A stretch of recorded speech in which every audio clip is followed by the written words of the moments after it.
ಕೃಷ್ಣಾಯ ವಾಸುದೇವಾಯ ಹರೇ ಪರಮಾತ್ಮನೆ ಪ್ರಣತಕ್ಲೇಶನಾಶಾಯ ಶ್ರೀ ಗೋವಿಂದಾಯ ನಮೋ ನಮಃ. ಇವತ್ತು ಶ್ರೀಕೃಷ್ಣ ಜನ್ಮಾಷ್ಟಮಿ. ಎಲ್ಲ ಕಡೆ ಶ್ರೀಕೃಷ್ಣನ ಆರಾಧನೆ, ಅವನ ಕುರಿತು ಭಜನೆ, ಅವನ ಪ್ರೀತಿಗಾಗಿ ಪಾರಾಯಣ, ಭಗವದ್ಗೀತಾ, ವಿಷ್ಣು ಸಹಸ್ರನಾಮ ಮುಂತಾದವುಗಳ ಪಾರಾಯಣವನ್ನು ಮಾಡಿ ಶ್ರೀಕೃಷ್ಣನನ್ನು ಸ್ತುತಿಸುವ ಒಂದು ವಿಶೇಷವಾದ ಪರ್ವಕಾಲ, ಪುಣ್ಯಕಾಲ. ಇವತ್ತು ರಾತ್ರಿ 12 ಗಂಟೆಯ ಸಮಯಕ್ಕೆ ಶ್ರೀಕೃಷ್ಣನಿಗೆ ಅರ್ಘ್ಯವನ್ನು ಕೊಡತಕ್ಕಂಥ ಒಂದು ಕ್ರಮ. ಒಟ್ಟಾರೆ ಶ್ರೀಕೃಷ್ಣನನ್ನು ವಿಶೇಷವಾಗಿ ಸ್ಮರಿಸ್ತಕ್ಕಂತಹ ದಿನ ಇವತ್ತು. ಇವತ್ತು ಅಂತಲ್ಲ, ಯಾವತ್ತೂ ಕೂಡ ಅವನನ್ನು ಸ್ಮರಿಸಲೇಬೇಕು. ಇವತ್ತು ಅವನು ಶ್ರೀಕೃಷ್ಣ ಮಾಡಿದ ಉಪಕಾರವನ್ನು ವಿಶೇಷವಾಗಿ ಸ್ಮರಿಸುವ ಒಂದು ದಿನ ಇವತ್ತು. ದೇವತೆಗಳ ಪ್ರಾರ್ಥನೆ ಮೇರೆಗೆ, ಭೂದೇವಿಯ ಪ್ರಾರ್ಥನೆ ಮೇರೆಗೆ ಭೂಭಾರವನ್ನು ಹರಣ ಮಾಡುವ ಸಲುವಾಗಿ ಧರ್ಮ ಸಂಸ್ಥಾಪನಾಯ ಚ, ಧರ್ಮವನ್ನು ಸ್ಥಾಪನೆ ಮಾಡುವ ಸಲುವಾಗಿ ಭಗವಂತ ತಾನು ಅವತಾರ ಮಾಡಿದ. ನಮಗೆ ಅತ್ಯಂತ ಹತ್ತಿರ ಇರುವ ಅವತಾರ ಅಂದರೆ ಶ್ರೀಕೃಷ್ಣ ಅವತಾರ. ರಾಮ ಮತ್ತು ಕೃಷ್ಣ ಈ ರೂಪಗಳನ್ನು ವಿಶೇಷವಾಗಿ ಕಲಿಯುಗದಲ್ಲಿರ್ತಕ್ಕಂಥ ನಾವು ಸ್ಮರಣೆ ಮಾಡುತ್ತೇವೆ. ಎಲ್ಲ ಅವತಾರಗಳು ಉಂಟು. ವಿಶೇಷವಾಗಿ ರಾಮಕೃಷ್ಣ ರೂಪಗಳನ್ನು ವಿಶೇಷವಾಗಿ ನಾವು ಚಿಂತನೆ ಮಾಡುತ್ತೇವೆ. ಯಾಕಂದರೆ ಇವು ಪರಿಪೂರ್ಣವಾಗಿ ತೊಡಗಿಸಿಕೊಂಡಂಥ ಅವತಾರಗಳು. ರಾಮನಾಗಿ ಬಾಲ್ಯದಿಂದ ಹಿಡಿದು ಕೊನೆಯ ತನಕ ತಾನಿದ್ದ. ಕೃಷ್ಣನಾಗಿಯೂ ಕೂಡ ಪೂರ್ಣ ಅವತಾರ. ರಾಮ ಮತ್ತು ಕೃಷ್ಣ ಅವತಾರ ಪೂರ್ಣ ಅವತಾರಗಳು. ಕೃಷ್ಣನೂ ಕೂಡ ತಾನು ಬಾಲ್ಯದಿಂದ ಹಿಡಿದು ಪರಂಧಾಮಕ್ಕೆ ಹೋಗುವ ತನಕ ನಮ್ಮೊಂದಿಗೆ ಇದ್ದ. ಸಾಕ್ಷಾತ್ ಶ್ರೀಕೃಷ್ಣನೇ, ಸಾಕ್ಷಾತ್ ಶ್ರೀಮನ್ನಾರಾಯಣನೇ ಕೃಷ್ಣನಾಗಿ ಬಂದಿರುವಾಗ ಜನರ ಪುಣ್ಯಕ್ಕೆ ಎಣೆ ಉಂಟೆ? ಎಷ್ಟು ಪುಣ್ಯ, ಎಷ್ಟು ಪುಣ್ಯ, ಜನರ ಪುಣ್ಯ ಎಷ್ಟು? ಶ್ರೀಮನ್ನಾರಾಯಣನೇ ಕೃಷ್ಣನಾಗಿ ಬಂದಿದ್ದಾನೆ ಭೂಮಿಗೆ ಅಂತಂದರೆ ಎಷ್ಟು ಪುಣ್ಯ ಇದೆ. ಎಷ್ಟು ಭಾಗ್ಯ, ನಮ್ಮೆಲ್ಲರ ಭಾಗ್ಯ ಎಷ್ಟು ದೊಡ್ಡದು. ಶ್ರೀಮನ್ನಾರಾಯಣನೇ ಬಂದಿದ್ದಾನೆ ಅಂತಂದರೆ ಅಹೋಭಾಗ್ಯ. ಕೃಷ್ಣ ಪರಮಾತ್ಮ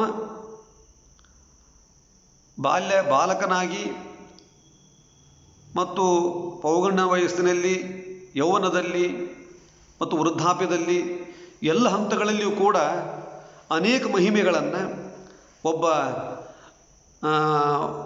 ಉತ್ತಮ ವಿದ್ಯಾರ್ಥಿಯಾಗಿ, ವೀರನಾಗಿ, ಶೂರನಾಗಿ, ಧೀರನಾಗಿ,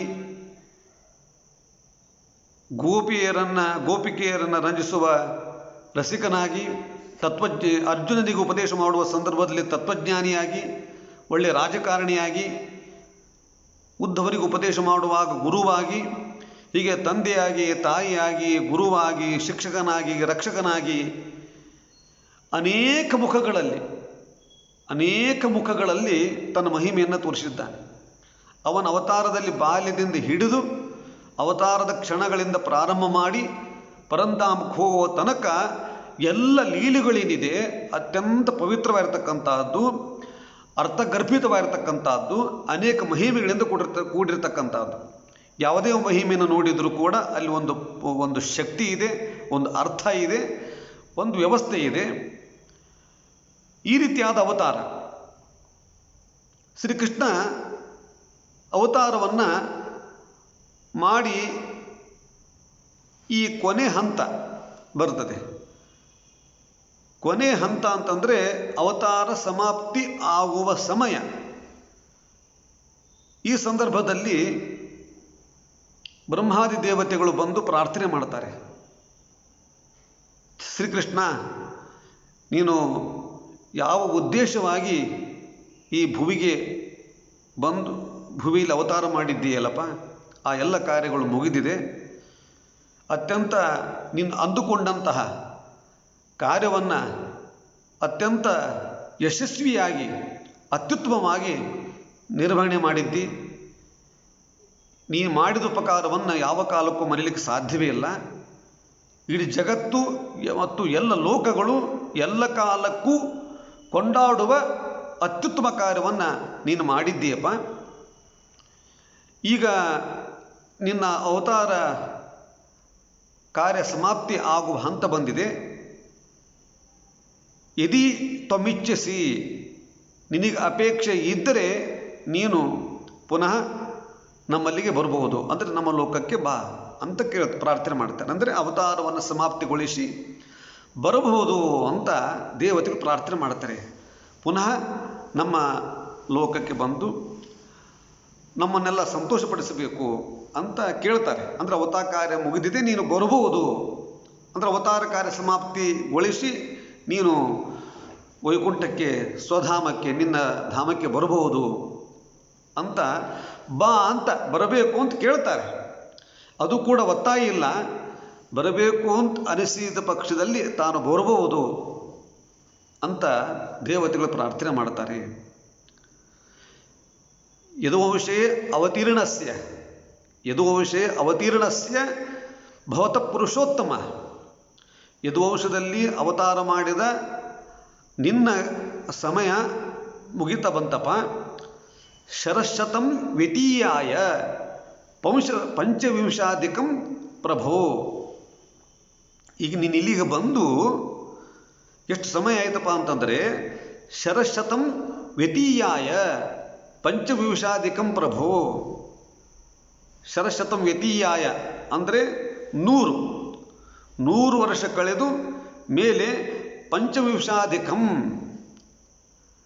ಮೇಲ್ನೋಟಕ್ಕೆ 25, ಅಂದರೆ ನೀನು ಇಲ್ಲಿಗೆ ಬಂದು 125 ವರ್ಷಗಳ ಆಯಿತು ಅಂತ ಆ ಮೇಲ್ನೋಟಕ್ಕೆ ಅನಿಸ್ತದೆ. ಆದರೆ ಹಾಗರ್ತಲ್ಲ. ಇಲ್ಲಿ ಶರಶತಂ ವ್ಯತೀಯಾಯ ಅಂತಂದರೆ ಶರಶತಂ ಅಂದರೆ 100, ಇಲ್ಲಿ ಪಂಚವಿಂಶಾಧಿಕಂ ಅಂತಂದರೆ 25 ಅಂತ ಅರ್ಥಲ್ಲ, ಋತುಗಳು ಅಂತ ಇಟ್ಕೊಳ್ಬೇಕು. 25 ಋತುಗಳು ಕಳೆದಿವೆ. ಶರಶತಂ ವ್ಯತೀಯಾಯ ಪಂಚವಿಂಶಾಧಿಕಂ ಪ್ರಭೋ ಅಂತಂದರೆ 125 ಅಂತಂದರೆ ಶರಶತಂ ಅಂದರೆ 100, ಇನ್ನು 25 ಅಂತಂದರೆ 25 ಋತುಗಳು ಅಂತ ಅರ್ಥ. ಪಂಚವಿಂಶಾಧಿಕಂ ಅಂತಂದರೆ 25 ವರ್ಷ ಅಂತಲ್ಲ. ಪಂಚವಿಂಶಾಧಿಕಂ ಅಂತ ಅನ್ನೋ ಶಬ್ದಕ್ಕೆ 25 ಋತುಗಳು ಕಳೆದಿವೆ ಅಂತ ಅರ್ಥ. ಅಂದರೆ 25 ಅಂದರೆ 2 ತಿಂಗಳಿಗೆ 1 ಋತು, 2 ತಿಂಗಳಿಗೆ 1 ಋತು. 25 ಋತುಗಳು ಅಂತಂದರೆ 4 ವರ್ಷ 2 ತಿಂಗಳು ಆಯಿತು. ಅಂದರೆ 104 ವರ್ಷ 2 ತಿಂಗಳು ಆಗಿದೆ. ಈ ಬ್ರಹ್ಮಾದಿ ದೇವತೆಗಳು, ಬ್ರಹ್ಮದೇವರು ಬಂದು ಅವತಾರ ಕಾರ್ಯವನ್ನು ಮುಗಿಸಿ ನಿನ್ನ ಲೋಕಕ್ಕೆ ಮರಳಿ ಬಾ ಅಂತ ಕರೆಯುವ ಸಂದರ್ಭದಲ್ಲಿ ಶ್ರೀಕೃಷ್ಣನಿಗೆ ಆದ ವಯಸ್ಸು 104 ವರ್ಷ 2 ತಿಂಗಳು ಆಗಿದೆ. ಪ್ರಾರ್ಥನೆ ಮಾಡುವಾಗ ಅದಾದ ಮೇಲೆ ಶ್ರೀಕೃಷ್ಣ ಹೇಳ್ತಾನೆ, ಅದನ್ನು ನಾವು ತಿಳ್ಕೊಳ್ಬೇಕು. ಕೃಷ್ಣನ ಅವತಾರ ಮಾಡಿ ಇಲ್ಲಿಗೆ ದೇವತೆಗಳನ್ನು ಪ್ರಾರ್ಥನೆ ಮಾಡುವಾಗ 104 ವರ್ಷ 2 ತಿಂಗಳು ಆಗಿದೆ ಅಂತ ಅರ್ಥ. ಅಂದರೆ ಶರಶತು ವ್ಯತೀಯಾಯ ಪಂಚವಿಂಶಾಧಿಕಂ ಪ್ರಭೋ, ಇಷ್ಟು ಸಮಯ ಆಗಿದೆಯಪ್ಪ, ಬರಬೇಕು ಅಂತ ಕೇಳುವಾಗ ಶ್ರೀಕೃಷ್ಣ ಹೇಳ್ತಾನೆ, ಇಲ್ಲ ಸ್ವಲ್ಪ ಕಾರ್ಯ ಬಾಕಿ ಇದೆ. ಅಂದರೆ ಭೂಭಾರ ಹರಣಾಯಿಚ ಅಂತ ಹೇಳಿದ್ದಾನಲ್ಲ, ಈಗಾಗಲೇ ಈ ಯದುಕುಲದ ವಿನಾಶದ ಹಂತ ಬಂದಿದೆ. ಆ ಯದು ಸಂತತಿ ನಾಶವಾಗಬೇಕು. ಬ್ರಾಹ್ಮಣರ ಶಾಪ ಬಂದಿದೆ ಅವರಿಗೆ. ಆ ಬ್ರಾಹ್ಮಣರ ಶಾಪಕ್ಕೆ ಸಿಲುಕಿರತಕ್ಕಂತಹ ಈ ಯದುವಂಶ ಏನಿದೆ, ಯದುಕುಲ, ಅದು ತನ್ನ ನಾಶದ ಅಂಚಿನಲ್ಲಿದೆ. ಅದು ನಾಶ ಹೊಂದಬೇಕಾಗಿದೆ. ಯಾಕಂದರೆ ಬ್ರಾಹ್ಮಣರ ಶಾಪದಿಂದ ಅದು ತಮಗೆಲ್ಲ ಗೊತ್ತಿದೆ ಕತೆ. ಈ ಹಂತ ಬಂದಿದೆ. ಈ ಕಾರ್ಯ ಏನಿದೆ, ಅಷ್ಟು ಯಾದವರನ್ನು ಹಾಕಬೇಕಲ್ಲಪ್ಪ, ಅದೊಂದು ಕೆಲಸ ಬಾಕಿ ಉಳಿದಿದೆ. ಅದಾದ ಮೇಲೆ ನಾನು ಬರ್ತೀನಿ ಅಂತ. ಮುಂದೆ ಏನಾಗ್ತದೆ ಇದೆಲ್ಲ ಇಷ್ಟು ಆ ದೇವತೆಗಳಿಗೆ ಭಗವಂತ ತಿಳಿಸ್ತಾನೆ. ಆಯಿತು ಅಂತ ದೇವತೆಗಳು ಹೊರಟು ಬಿಡ್ತಾರೆ. ಇದಾದ ನಂತರ ಯಾದವರು ಏನದು ಪ್ರಭಾಸ ಕ್ಷೇತ್ರಕ್ಕೆ ಬಂದು ಕಳ್ಳು ಕುಡಿದು ಆ ಒನಕೆ ಎಣ್ಣೆ ಮುಸುಲದಿಂದ ಪರಸ್ಪರ ಹೊಡೆದಾಡಿ ಎಲ್ಲ ನಾಶ ಹೊಂದ್ಬಿಡ್ತದೆ, ಎಲ್ಲರೂ ನಾಶವಾಗತಕ್ಕ ಪ್ರಸಂಗ ಬರುತ್ತದೆ. ಈ ಘಟನೆ ಆದ ಮೇಲೆ ಯಾದವರ ಈ ಸಂತತಿ ನಾಶವಾಗುವ ಸಂದರ್ಭ ಏನಿದೆ, ಈ ಘಟನೆ ಆದ ಮೇಲೆ ಪುನಃ 2 ವರ್ಷ 4 ತಿಂಗಳು ಇದ್ದ ಶ್ರೀಕೃಷ್ಣ. ಈ ಘಟನೆ ಆದ ಮೇಲೆ 2 ವರ್ಷ 4 ತಿಂಗಳು ಇದ್ದ. ಅಂದರೆ ಶ್ರೀಕೃಷ್ಣ ಅವತಾರ ಮಾಡಿದ ಸಮಯ ಅಂತಂದರೆ 106 ವರ್ಷ 6 ತಿಂಗಳು ಶ್ರೀಕೃಷ್ಣನ ಅವತಾರದ ಸಮಯ. ಯಾದವರ ಈ ಕಲಹ ಏನಿದೆ, ಯಾದವಿ ಕಲಹ ಇತ್ಯಾದಿಗಳು, ಆ ವಿನಾಶದ ಕಲಹಗಳು ಆದ ನಂತರ ಪುನಃ ಕೃಷ್ಣ ಇದ್ದ 2 ವರ್ಷ 4 ತಿಂಗಳು. ಅಂದರೆ ಒಟ್ಟು ತೆಗೆದುಕೊಂಡಾಗ ಶ್ರೀಕೃಷ್ಣನ ಅವತಾರದ ಸಮಯ ಏನಿದೆ ಅದು 106 ವರ್ಷ 6 ತಿಂಗಳು, 106 ವರ್ಷ 6 ತಿಂಗಳು ಕಾಲ ಜೀವಿತ ಕಾಲ ಭಗವಂತ ನಮ್ಮೊಂದಿಗೆ ಇದ್ದ. ಇಷ್ಟು ಅವತಾರದ ಸಮಯ. ಇಷ್ಟು ಸಮಯ ಶ್ರೀಕೃಷ್ಣ ಇದ್ದಂಥ ಸಮಯ. ಆ ಸಮಯದಲ್ಲಿ ಈಗಾಗಲೇ ಕಲಿಯುಗ ಬಂದು 36 ವರ್ಷ ಆಗಿತ್ತು. ಶ್ರೀಕೃಷ್ಣನೇ ಇದ್ದಿದ್ದರಿಂದ ಅಷ್ಟು ಬಾಧೆ ಗೊತ್ತಾಗ್ತಿರಲಿಲ್ಲ. ಕೊನೆಗೆ ಏನಾಯಿತು ನಿಮಗೆ ಗೊತ್ತೇ ಇದೆ. ಶ್ರೀಕೃಷ್ಣ ಸ್ವತಃ ಇದ್ದಿದ್ದರಿಂದ, ಶ್ರೀಕೃಷ್ಣನ ಒಂದು ಅಸ್ತಿತ್ವ ಇರೋದರಿಂದ ಆ ಸಂದರ್ಭದಲ್ಲಿ ಕಲಿಯುಗವೇ ಕೃತಯುಗದಂತೆ ಆಗಿತ್ತು. ಕಲಿಯುಗ ಬರಲಿ ಪ್ರಾರಂಭ ಆಗಿತ್ತು ಈಗಾಗಲೇ. ಅದಕ್ಕೇ ಮುಂದೆ ಹೋಗ್ತಾ ಇದು ಬಹಳ ಭಯಂಕರ ಆಗ್ತದೆ, ಬಹಳ ಅಪಶಕುನಗಳು ಕಂಡುಬರುತ್ತದೆ, ಧರ್ಮದ ಗ್ಲಾನಿ ಆಗ್ತದೆ, ಮುಂದೆಲ್ಲ ಬಹಳ ತೊಂದರೆಗಳಾಗಲಿಕ್ಕಿದೆ, ಕಲಿಯುಗ ಬಂದು ಬಿಡುತ್ತದೆ.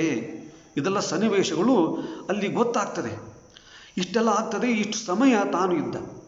ಇಲ್ಲಿ ಮುಖ್ಯವಾಗಿರ್ತಕ್ಕಂಥದ್ದನ್ನು ತಿಳ್ಕೊಳ್ಬೇಕಾದ್ದೇನು ಅಂತಂದರೆ, ತಾನು ಅವತಾರ ಮಾಡುವ ಸಂದರ್ಭದಲ್ಲಿ, ಅಂದರೆ ಶ್ರೀಕೃಷ್ಣ ಪರಮಾತ್ಮ ತಂದೆಯಾಗಿ, ಅಜ್ಜನಾಗಿ, ಮುತ್ತಜ್ಜನಾಗಿ, ಯಾಕಂದ್ರೆ ಈಗಾಗಲೇ ಅವನ ಅನೇಕ ಅವನಿಗೆ ಮಕ್ಕಳು ಮೊಮ್ಮಕ್ಕಳು ಆಗಿದ್ದಾರೆ. ಹೀಗಾಗಿ ಹಿರಿಯ ಅಜ್ಜ ಶ್ರೀಕೃಷ್ಣ ಅಂದರೆ ಇಲ್ಲಿ ಅಜ್ಜನಾಗಿ, ಹಿರಿಯ ಅಜ್ಜನಾಗಿ, ಅಂದರೆ ಆಗಿನ ವಂಶದವರಿಗೆ ಮಕ್ಕಳಿಗೆ ಮೊಮ್ಮಕ್ಕಳಿಗೆ ಪ್ರಪಿತಾಮಹನಾಗಿರತಕ್ಕಂತಹ ಅಜ್ಜನ ರೂಪ ಏನು ಕೊಳಲು ಹಿಡ್ಕೊಂಡ ಕೃಷ್ಣನಲ್ಲ, ಅತ್ಯಂತ ಹಿರಿಯನಾಗಿ ಇರ್ತಕ್ಕಂತಹ ಒಂದು ರೂಪ ಅದು. ಆ ರೂಪದಲ್ಲಿ ಅಷ್ಟು ಹಿರಿಯ ವಯಸ್ಸು ಅಂದರೆ ಅಂತಿಮ ಸನ್ನಿವೇಶದ ಸಮಯಗಳು, ಪರಂಧಾಮಕ್ಕೆ ಹೋಗುವ ಸಂದರ್ಭದಲ್ಲಿ ಹಾಗೆ ನಾವು ಕಲ್ಪನೆ ಮಾಡಿಕೊಳ್ಬೇಕು. ಹಿರಿಯರಿಂದ ಉಪದೇಶ ಪಡ್ಕೊಳ್ಬೇಕು ಅಂತೇವಲ್ಲ, ಹಾಗೆ ಅಷ್ಟು ಅವತಾರದ ಸಮಯ ಇರಲಿ. ಈ ಪರಂಧಾಮಕ್ಕೆ ಹೋಗುವ ಪೂರ್ವದಲ್ಲಿ ಯಾದವರ ಒಂದು ವಿನಾಶ ಆಗುವ ಸಂದರ್ಭದಲ್ಲಿ ಉದ್ಧವನನ್ನು ಕರೆದು ಹೇಳ್ತಾನೆ, ನೋಡಪ್ಪ ಇನ್ನು ಮುಂದೆ ಭಾಳ ಕಲಹಗಳಾಗತ್ತೆ, ಹೋಗ್ತಾ ಬಹಳ ಇದು ಅತ್ಯಂತ ಕ್ಲಿಷ್ಟವಾಗ್ತದೆ, ಸತ್ಯವಂತರು ಇರಲಿಕ್ಕಾಗೋದಿಲ್ಲ, ಧರ್ಮಿಷ್ಠರು ಸತ್ಯವಂತರು ಇಲ್ಲಿ ಬದುಕಲಿಕ್ಕೆ ಆಗೋದಿಲ್ಲ, ಅಷ್ಟು ಕಾಲ ಕಠಿಣವಾಗ್ತಾ ಹೋಗ್ತದೆ. ನಾನು ಕೂಡ ನನ್ನ ಅವತಾರ ಕಾರ್ಯ ಮುಗಿಸಿ ಪರಂಧಾಮಕ್ಕೆ ಹೋಗತಕ್ಕಂಥ ಸಂದರ್ಭ ಬರ್ತದೆ. ನಾನು ಹೋದ ನಂತರ ಹಂತವಾಗಿ ಅಧರ್ಮ ತಾಂಡವಾಡ್ತದೆ, ನೀನು ಇರೋದು ಬೇಡ ಅಂತ ಹೇಳ್ತಾನೆ. ಯಾರಿಗೆ? ಉದ್ಧವನಿಗೆ. ನೀನು ಇಲ್ಲಿಂದ ಹೊರಟು ಬಿಡು, ನೀನು ಇಲ್ಲಿರೋದು ಬೇಡಪ್ಪ ಅಂತ.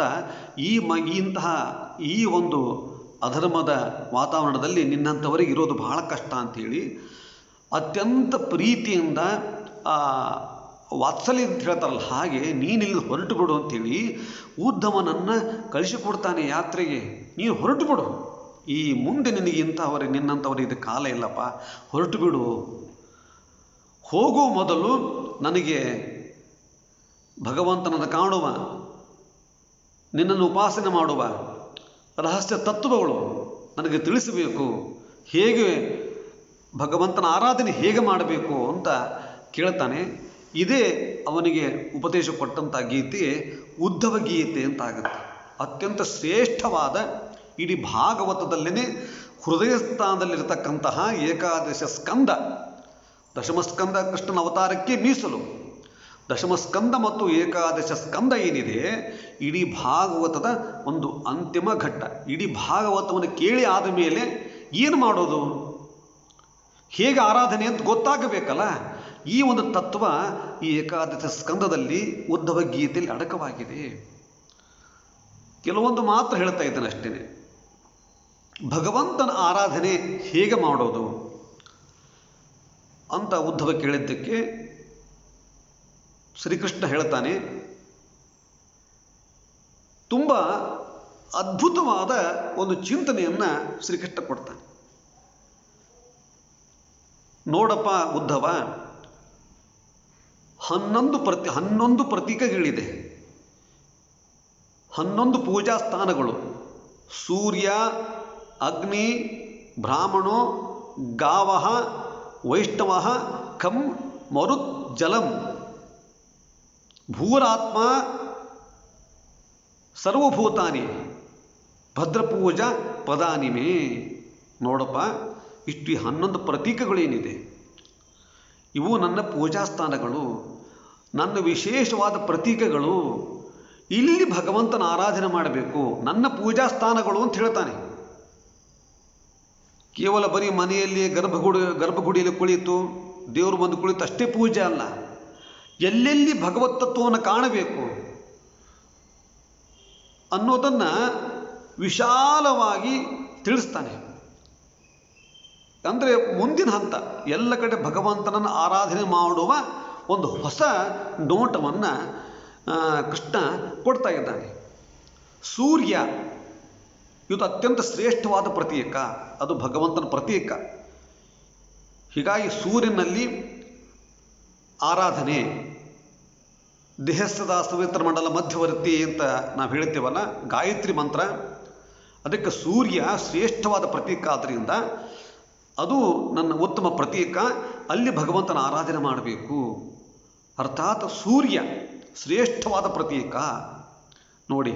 ಅಂದರೆ ಸೂರ್ಯೋದಯಕ್ಕೆ ಸರಿಯಾಗಿ ನಾವು ಹೇಳಬೇಕು, ಸೂರ್ಯನಲ್ಲಿರ್ತಕ್ಕಂಥ ಭಗವಂತನನ್ನು ಚಿಂತನೆ ಮಾಡಬೇಕು. ಸೂರ್ಯಾಸ್ತ ಆಗುವಾಗ, ಸೂರ್ಯೋದಯ ಆಗುವಾಗ ಅಲ್ಲಿ ಭಗವಂತನ ಚಿಂತನೆ ವಿಶೇಷವಾದ ಒಂದು ಪ್ರತೀಕ ಅಂತ ಹೇಳಿದ್ದಾರೆ. ಹೀಗಾಗಿ ಇದು ಕೂಡ ಒಂದು ಪೂಜಾ ಸ್ಥಾನ. ಒಂದು ಮನೆಯಲ್ಲಿ ಪೂಜೆಯನ್ನು ಮಾಡಿ ಇಲ್ಲಿ ನಾವು ತಪ್ಪಬಾರದು. ಒಂದು ಪೂಜಾ ಸ್ಥಾನ, ಭದ್ರಪೂಜಾ ಪದಾನಿಮೆ ಅಂತ ಹೇಳಿದ್ದಾನಲ್ಲ, ಇದು ಕೂಡ ಶ್ರೇಷ್ಠವಾದ ಒಂದು ಪ್ರತೀಕ ಸೂರ್ಯ. ಇನ್ನು ಅಗ್ನಿ, ಇದು ಭಗವಂತನ ಪ್ರತೀಕ, ಇಲ್ಲಿ ಭಗವಂತನ ಆರಾಧನೆ ಮಾಡುವುದು. ಅಗ್ನಿ ಅಂತಂದರೆ ಅಗ್ನಿಮುಖ, ಅಗ್ನಿ ಅಂದರೆ ಬೆಂಕಿ, ಅಂದರೆ ಹೋಮ ಹವನ ವೈಷ್ಣದೇವ ಇತ್ಯಾದಿಗಳಿಂದ ಭಗವಂತನ ಆರಾಧನೆ. ಅಗ್ನಿಯು ಕೂಡ ಒಂದು ಭಗವಂತ ಪ್ರತೀಕ, ಅಲ್ಲಿ ಆರಾಧನೆ ಮಾಡಬೇಕು. ಸೂರ್ಯ, ಅಗ್ನಿ. ಇನ್ನು ಬ್ರಾಹ್ಮಣರು, ಇದು ಭಗವಂತನ ಇದು ನನ್ನ ಪ್ರತೀಕ. ಬ್ರಾಹ್ಮಣರು ಅಂದರೆ ಚಲ ಪ್ರತಿಮೆಗಳು, ನಡೆದಾಡುವ ಪ್ರತಿಮೆಗಳಿದ್ದ ಹಾಗೆ ಅಲ್ಲಿ ಅವರಲ್ಲಿ ಭಗವಂತನನ್ನು ಕಂಡು ವಿಶೇಷವಾದ ಆರಾಧನೆ ಮಾಡಬೇಕು. ಅದು ಕೂಡ ನನ್ನ ಪ್ರತೀಕ. ಅಂದರೆ ಬ್ರಾಹ್ಮಣರನ್ನು ಗೌರವಿಸಬೇಕು. ಬ್ರಾಹ್ಮಣರು ಅಂತಂದರೆ ಬ್ರಾಹ್ಮಣರು ಹೌದು, ವಿಶೇಷವಾಗಿ ಬ್ರಹ್ಮಜ್ಞಾನಿಗಳು. ನಮೋ ಬ್ರಹ್ಮಣ್ಯ ದೇವಾಯ ಗೋ ಬ್ರಾಹ್ಮಣ ಹಿತಾಯ ಚ ಅಂತ ಹೇಳಿದ್ದಾರಲ್ಲ, ಹಾಗೆ ಬ್ರಾಹ್ಮಣರು ಅತ್ಯಂತ ನನಗೆ ಪ್ರೀತಿ ಪಾತ್ರರು.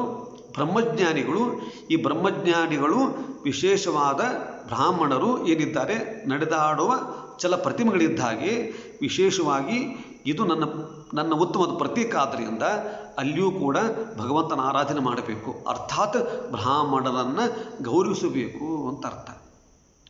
ಇನ್ನು ಗಾವಹ, ಆಕಳುಗಳು ಉತ್ತಮವಾದ ಪ್ರತೀಕ. ಇಡೀ ಮನುಷ್ಯ ಜೀವನಕ್ಕೆ ಆಧಾರವಾಗಿರತಕ್ಕಂತಹ ಏನು ಒಂದು ಗೋ ಇದೆ, ಆ ಗೋವಿನಲ್ಲಿ ವಿಶೇಷವಾದ ಭಗವಂತನ ಸನ್ನಿಧಾನ ಇದೆ. ಆದ್ದರಿಂದ ಅಲ್ಲಿ ಭಗವಂತನ ಅದು ಆಕಳು ಭಗವಂತನ ಪ್ರತೀಕ ಅಂತ ತಿಳಿದು ಅಲ್ಲಿ ಪೂಜೆ ಮಾಡಬೇಕು. ಬರೀ ಮನೇಲಿ ಒಂದೇ ಪೂಜೆ ಮಾಡಿ ಉಳಿದಿದ್ದನ್ನು ನಾವು ಕಡೆಗಣಿಸಿದರೆ ಅದು ಪೂಜೆ ಆಗೋದಿಲ್ಲ.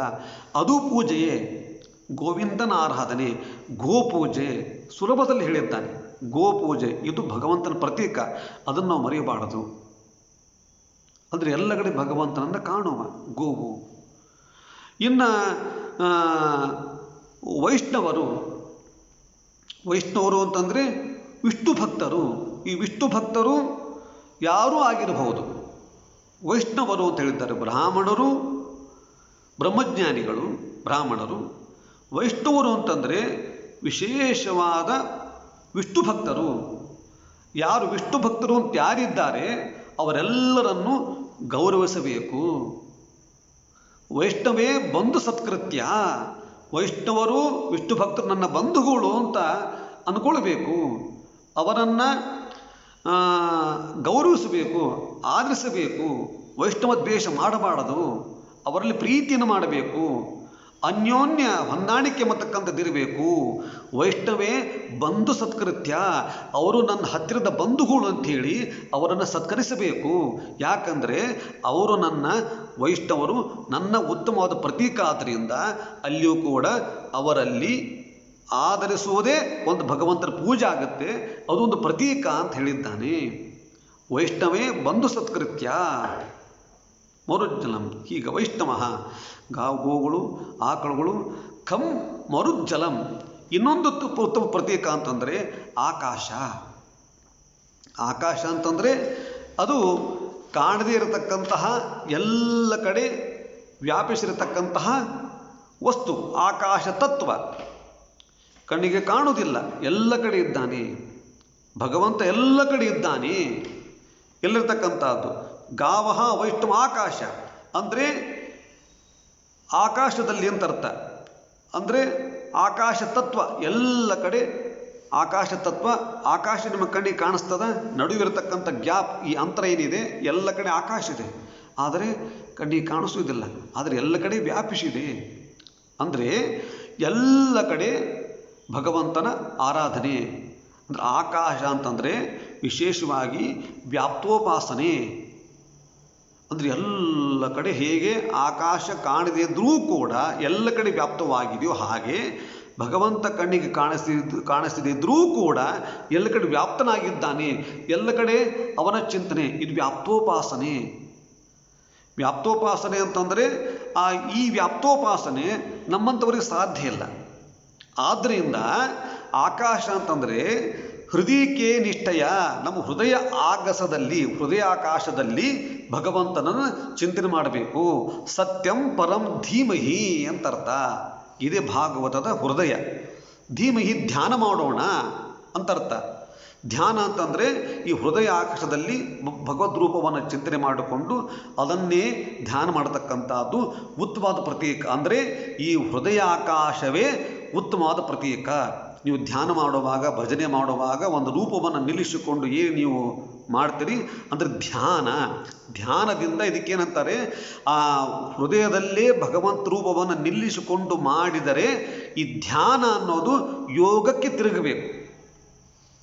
ಯಾವಾಗ ಅದು ಗಟ್ಟಿಯಾಗಿ ನೀವು ಕಣ್ಣು ಮುಚ್ಚಿದಾಗ ಆ ರೂಪ ಹಾಗೆ ನಿಂತಿರ್ತದೆ, ಆವಾಗ ಅದು ಧ್ಯಾನ ಯೋಗ ಆಗುತ್ತೆ. ಸತ್ಯಂ ಪರಂ ಧೀಮಹಿ, ಧ್ಯಾನ ಮಾಡೋಣ ಅಂತ ಹೇಳಿದ್ದಾರೆ.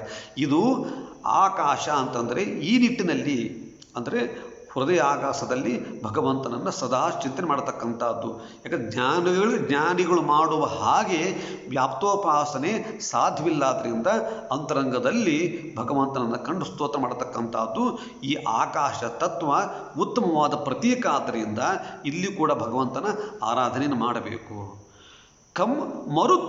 ಮರುತ್ ಅಂದರೆ ವಾಯು. ಒಳಗೆ ಉಸಿರಾಗಿ ಹೊರಗೆ ಗಾಳಿಯಾಗಿ ಎಲ್ಲ ಕಡೆ ಇರತಕ್ಕಂಥ ಒಂದು ಪ್ರಾಣ ತತ್ವ. ಆಕಾಶ ತತ್ವ ಮತ್ತು ಪ್ರಾಣ ತತ್ವ ಕಾಣುವುದಿಲ್ಲ, ಆದರೆ ಎಲ್ಲಕ್ಕೂ ಆಧಾರವಾಗಿದೆ. ಆಕಾಶ ತತ್ವ ಕಾಣುವುದಿಲ್ಲ, ಪ್ರಾಣ ತತ್ವ ಕಾಣುವುದಿಲ್ಲ. ಕಾಣದಿದ್ದರೂ ಕೂಡ ಒಳಗೆ ಮತ್ತು ಹೊರಗೆ ವ್ಯಾಪಿಸಿಕೊಂಡು ಎಲ್ಲ ಕಡೆ ಇರತಕ್ಕಂತಹ ಪ್ರಾಣದೇವರು ನಮ್ಮಲ್ಲಿದ್ದಾರೆ. ಆಧಾರಕನಾಗಿ, ಶಕ್ತಿಯಾಗಿ ಎಲ್ಲ ಕಡೆ ಇರತಕ್ಕಂತಹ ಏನು ಪ್ರಾಣತತ್ವ ಕಣ್ಣಿಗೆ ಕಾಣಿಸದೆ ಒಳಗೂ ಹೊರಗೂ ಎಲ್ಲ ಕಡೆ ಇದ್ದು ಧಾರಣೆ ಮಾಡತಕ್ಕಂತಹ ಒಂದೇನು ಪ್ರಾಣತತ್ವ ಇದೆ, ಅದು ಅಂದರೆ ಶ್ರೇಷ್ಠವಾದ ತತ್ವ ಪ್ರಾಣತತ್ವ. ಅರ್ಥಾತ್ ಈ ಏನೊಂದು ಪ್ರಾಣತತ್ವ ಒಳಗಿದೆ, ಈ ಪ್ರಾಣತತ್ವದಲ್ಲಿ ಈ ಪ್ರಾಣತತ್ವ ಎಂಬತಕ್ಕಂಥದ್ದು ನನ್ನ ಪ್ರತೀಕ. ಈ ಪ್ರಾಣತತ್ವದಲ್ಲಿ ಭಗವಂತನ ಆರಾಧನೆ ಅಂದರೆ ಪ್ರಾಣದೇವರಲ್ಲಿ ಸದಾ ಭಗವಂತನಿರ್ತಾನೆ ಅಂತ ತಿಳಿದುಕೊಂಡು ಅದಕ್ಕೆ ನಾವು ಹೇಳ್ತೀವಲ್ಲ, ಭಾರತೀಯರವಣ ಮುಖ್ಯ ಪ್ರಾಣಾಂತರ್ಗತ ಶ್ರೀ ವಿಷ್ಣು ಪ್ರೇರಣೆಯ ಶ್ರೀ ವಿಷ್ಣು ಪ್ರೀತ್ಯರ್ಥಂ. ಇದು ಪ್ರಾಣತತ್ವ. ಆ ಒಳಗಡೆ ಪ್ರಾಣದೇವರಿದ್ದು ಆ ಪ್ರಾಣದೇವರಲ್ಲಿ ಭಗವಂತನಿದ್ದಾನೆ ಅಂತ ಹೇಳಿಕೊಂಡು ಆ ಪ್ರಾಣದೇವರ ಮುಖಾಂತರವೇ ಭಗವಂತನಿಗೆ ಎಲ್ಲ ಕರ್ಮಗಳನ್ನು ಸಮರ್ಪಣೆ ಮಾಡಬೇಕು. ಇದು ಕೂಡ ಈ ಪ್ರಾಣತತ್ವ ಏನಿದೆಯಲ್ಲ ವಿಶೇಷವಾದ ನನ್ನ ಪ್ರತೀಕ, ನನ್ನ ಸನ್ನಿಧಾನ, ಹಾಗೆ ಆರಾಧನೆ ಮಾಡಬೇಕು ಅಂತ ಹೇಳ್ತಾನೆ. ಅದೇ ಭಾರತೀಯರ ಮಾಡ ಮುಖ್ಯ ಪ್ರಾಣ ಅಂತರ್ಗತ ನಾವು ಹೇಳ್ತೀವಲ್ಲ, ಇದೇ ಭಗವಂತ ಹೇಳಿರ್ತಕ್ಕಂತಹ ಉದ್ದವನಿಗೆ ಹೇಳಿದ ಸಂದೇಶ. ಪ್ರಾಣದೇವರನ್ನು ಪರಿಸರ ನೀನಿರೆ ಹರಿತಾನಿರುವನು. ಪರಿಸರ ಅಂದರೆ ಪರಿಸರ ಶಬ್ದವಾಚ್ಯ ವಾಯುದೇವರು. ಪರಿಸರ ಚೆನ್ನಾಗಿದೆ, ಪರಿಸರ ನೀನಿರೆ ಹರಿತಾನಿರುವನು ಇರೆದಿರುತ್ತಾನಿರನು. ಉಪನಿಷತ್ತಿನಲ್ಲಿ ವಾಯುದೇವರನ್ನು ಪರಿಸರ ಅಂತ ಕರೆದಿದ್ದಾರೆ. ಪರಿಸರ ಶಬ್ದಕ್ಕೆ ಸಂಸ್ಕೃತ ಶಬ್ದ ಅದು. ಪರಿಸರ ಅಂದರೆ ಮುಖ್ಯ ಪ್ರಾಣದೇವರು. ಪರಿಸರ ನೀನಿರೆ ಹರಿತಾನಿರುವನು ಇರದಿರೆ ತಾನಿರನು ಅಂತ ಹೇಳಿದ ಹಾಗೆ, ದಾಸರು ಹೇಳಿದ ಹಾಗೆ ಒಳಗಡೆ ಅದು ವಿಶೇಷವಾದ ಪ್ರತೀಕ. ಆದ್ದರಿಂದ ಆ ಒಳಗಡೆ ಪ್ರಾಣತತ್ವವನ್ನು ಪ್ರಾಣದೇವರನ್ನು ಚಿಂತನೆ ಮಾಡಿ ಆ ಪ್ರಾಣದೇವರಲ್ಲಿ ಭಗವಂತ ಸದಾ ನೆಲೆಸಿದ್ದಾನೆ ಅಂತ ಉಪಾಸನೆ ಮಾಡಿದರೆ ಶ್ರೇಷ್ಠವಾದ ಫಲದಾಯಕವಾಗುತ್ತೆ. ಅದು ನನ್ನ ಉತ್ತಮವಾದ ಪ್ರತೀಕ. ಮರುಜ್ಜಲಂ ಇನ್ನೊಂದು ಉತ್ತಮವಾದ ಪ್ರತೀಕ ಅಂತಂದರೆ ನೀರು.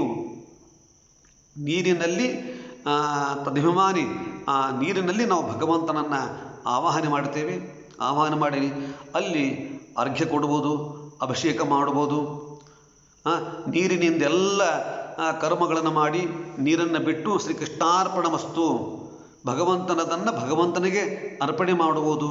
ಜಲತತ್ವದಲ್ಲಿ ಭಗವಂತನ ಆರಾಧನೆ ಅಂದರೆ ಜಲತತ್ವ, ಪೃಥ್ವಿ ತತ್ವ ಅಂತಂದರೆ ಪಂಚಲೋಹಗಳಿಂದ ಮಾಡಿದ ಪ್ರತಿಮೆ, ಮಣ್ಣಿನಿಂದ ಮಾಡಿದ ಪ್ರತಿಮೆಗಳು, ಕಟ್ಟಿಗೆಯಿಂದ ಮಾಡಿದ ಪ್ರತಿಮೆಗಳು, ಇದು ಪೃಥ್ವಿ ತತ್ವದಲ್ಲಿ ಬರ್ತಕ್ಕಂಥದ್ದು. ಜಲತತ್ವ ಅಂದರೆ ಜಲಾಂತರ್ಗತ ಜಲಾಭಿಮಾನಿ ದೇವತೆಗಳು ಹಾಗೂ ಜಲದಲ್ಲಿ ಭಗವಂತನ ರೂಪಗಳನ್ನು ಚಿಂತನೆ ಮಾಡತಕ್ಕಂಥದ್ದು ಜಲತತ್ವದಲ್ಲಿ ಆರಾಧನೆ. ಆಕಾಶ ತತ್ವ ಅಂತಂದರೆ ಹೃದಯ ಆಕಾಶದಲ್ಲಿ ಭಗವಂತ ಇದ್ದಾನೆ ಬರ್ತಕ್ಕಂಥ ಒಂದು ಚಿಂತನೆ.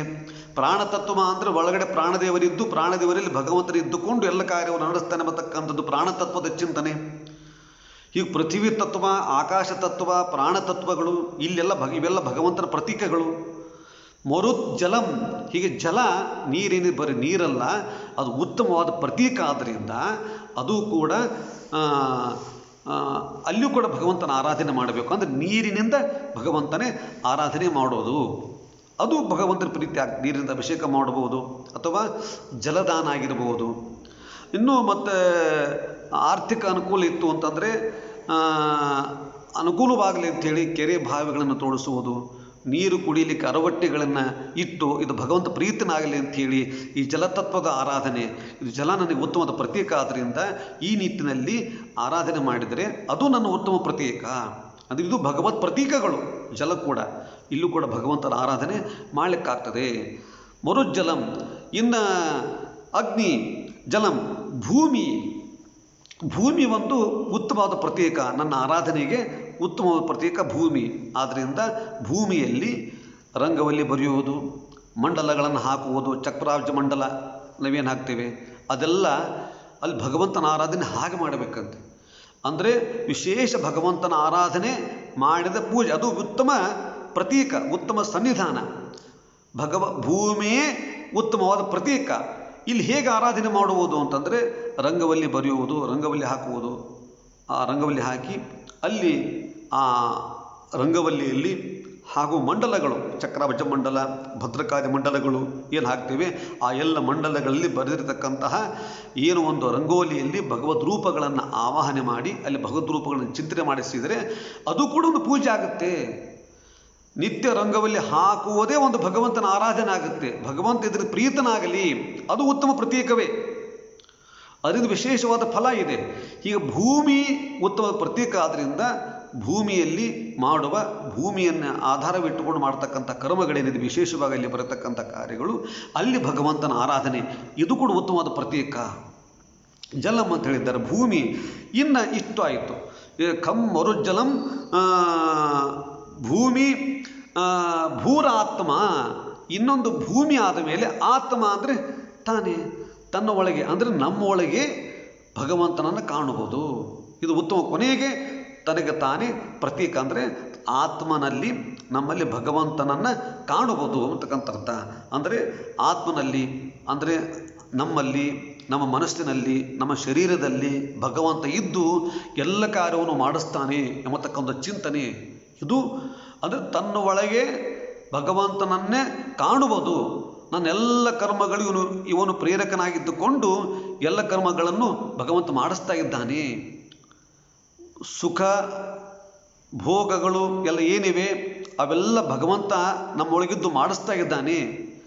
ಇದು ಭಗವಂತನಿಗೆ ಅರ್ಪಣೆಯಾಗಲಿ, ಭಗವಂತನಿಗೆ ಅರ್ಪಣೆಯಾಗಲಿ. ಎಲ್ಲ ಒಳಗೆ ಇದ್ದು ನಮ್ಮೊಳಗೆ ಮಾಡಿಸ್ತಾ ಇದ್ದಾನೆ. ಸುಖ ಸಾಮಗ್ರಿ, ಸುಖದ ಭೋಗ ಏನು ಅನುಭವಿಸ್ತಾ ಇದ್ದೀವಿ, ಈ ದೇಹದಿಂದ ಎಲ್ಲವನ್ನು ಒಳಗಿದ್ದು ಶರೀರದಲ್ಲಿ ಮನಸ್ಸಿನ ಒಳಗೆ ಎಲ್ಲ ಕಡೆ ತಾನಿದ್ದು ಭಗವಂತ ನನ್ನಿಂದ ಮಾಡಿಸ್ತಾ ಇದ್ದಾನೆ. ಒಳಗಿದ್ದು ಮಾಡಿಸಿದ ಈ ಭಗವಂತನ ಕಾರ್ಯಗಳನ್ನು ಮಾಡಿಸಿದ್ದಾನೆ. ಇದು ಅವನಿಗೆ ಅರ್ಪಣೆ. ಕಾಯೇನ ವಾಚ ಮನಸ ಇಂದ್ರಿಯೇದುವ ಬುದ್ಧ್ಯಾತ್ಮನಾಮ ಪಗತಿ ಸ್ವಭಾವತ್ ಕರೋಮಿ ಎತ್ತಿ ಸಕಲಂ ಪರಸ್ಮೈ ನಾರಾಯಣ ಇತಿ ಸಮರ್ಪಯಾಮಿ. ಒಳಗಿದ್ದು ಭಗವಂತ ಮಾಡಿಸ್ತಾ ಇದ್ದಿರತಕ್ಕಂಥ ಒಂದು ಚಿಂತನೆ ಇರಬೇಕು. ಬರೀ ನಾನು ಮಾಡಿದೆ, ನಾನು ತಿಂದಿಲ್ಲ, ನನ್ನಿಂದ ಭಗವಂತ ಮಾಡಿಸಿದ. ಏನೇನಿತ್ತು ಭಗವಂತನಿಂದ ನಾನು ಪ್ರೇರಿತನಾಗಿ ಮಾಡಿದ್ದೇನೆ ಆ ಎಲ್ಲವೂ ಕೂಡ ಅವನದೇ, ನಿನ್ನದೇ ಸಕಲ ಸಂಪತ್ತು, ಎಲ್ಲ ನಿನ್ನಿದೆಯಪ್ಪ, ನನ್ನಿದೆಯೂ ಇಲ್ಲ ಎಂಬತಕ್ಕಂತಹ ಇಲ್ಲಿ ಆ ಒಳಗಡೆ ಒಂದು ಚಿಂತನೆ. ಆತ್ಮ ಇದು ಉತ್ತಮ ಪ್ರತೀಕ ಇರತಕ್ಕಂಥದ್ದು. ಇಲ್ಲಿ ಆ ಒಳಗಿರುವ ಭಗವಂತನಿಗೆ ಎಲ್ಲ ಕರ್ಮಗಳು ಅರ್ಪಿತವನ್ನಾಗಿ ಮಾಡಬೇಕು. ಇದು ಉತ್ತಮವಾದ ಪ್ರತೀಕ, ಅದನ್ನು ಮರೀಲಿಕ್ಕಿಲ್ಲ. ಅಂತರಂಗದಲ್ಲಿ ಹರಿಯ ಕಾಣದವ ಹುಟ್ಟು ಕುರುಡನು ಅಂತ ಹೇಳಿದ್ದಾರೆ. ಇದು ಆತ್ಮ ಉತ್ತಮವಾದ ಪ್ರತೀಕ. ಹೊರಗಡೆ ಎಲ್ಲ ತೋರಿಕೆಗೆಲ್ಲ ಮಾಡಿ ಒಳಗಡೆ ಭಗವಂತನ ಚಿಂತನೆ ಇಲ್ಲ ಅಂತಂದರೆ ಅದು ಸ್ವಾರ್ಥವಾಗುತ್ತೆ, ಡಾಂಬಿಕತೆ ಆಗುತ್ತೆ, ಮೋಸ ಆಗುತ್ತೆ. ಇಡೀ ಭಾಗವತ ಏನು ಹೇಳ್ತಾ ಇದೆ?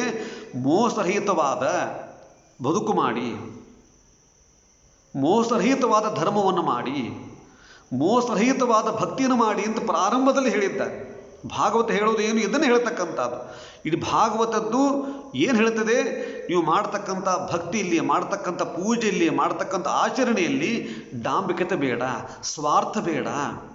ಅಲ್ಲಿ ನೈಜವಾದ ಭಕ್ತಿ ಇರಲಿ, ನಿರ್ಮಲವಾದ ಭಕ್ತಿ. ಅದನ್ನು ಭಾಗವತ ಹೇಳುತ್ತೆ. 100 ಸಲ ನಾವು ಭಾಗವತ ಹೇಳಿ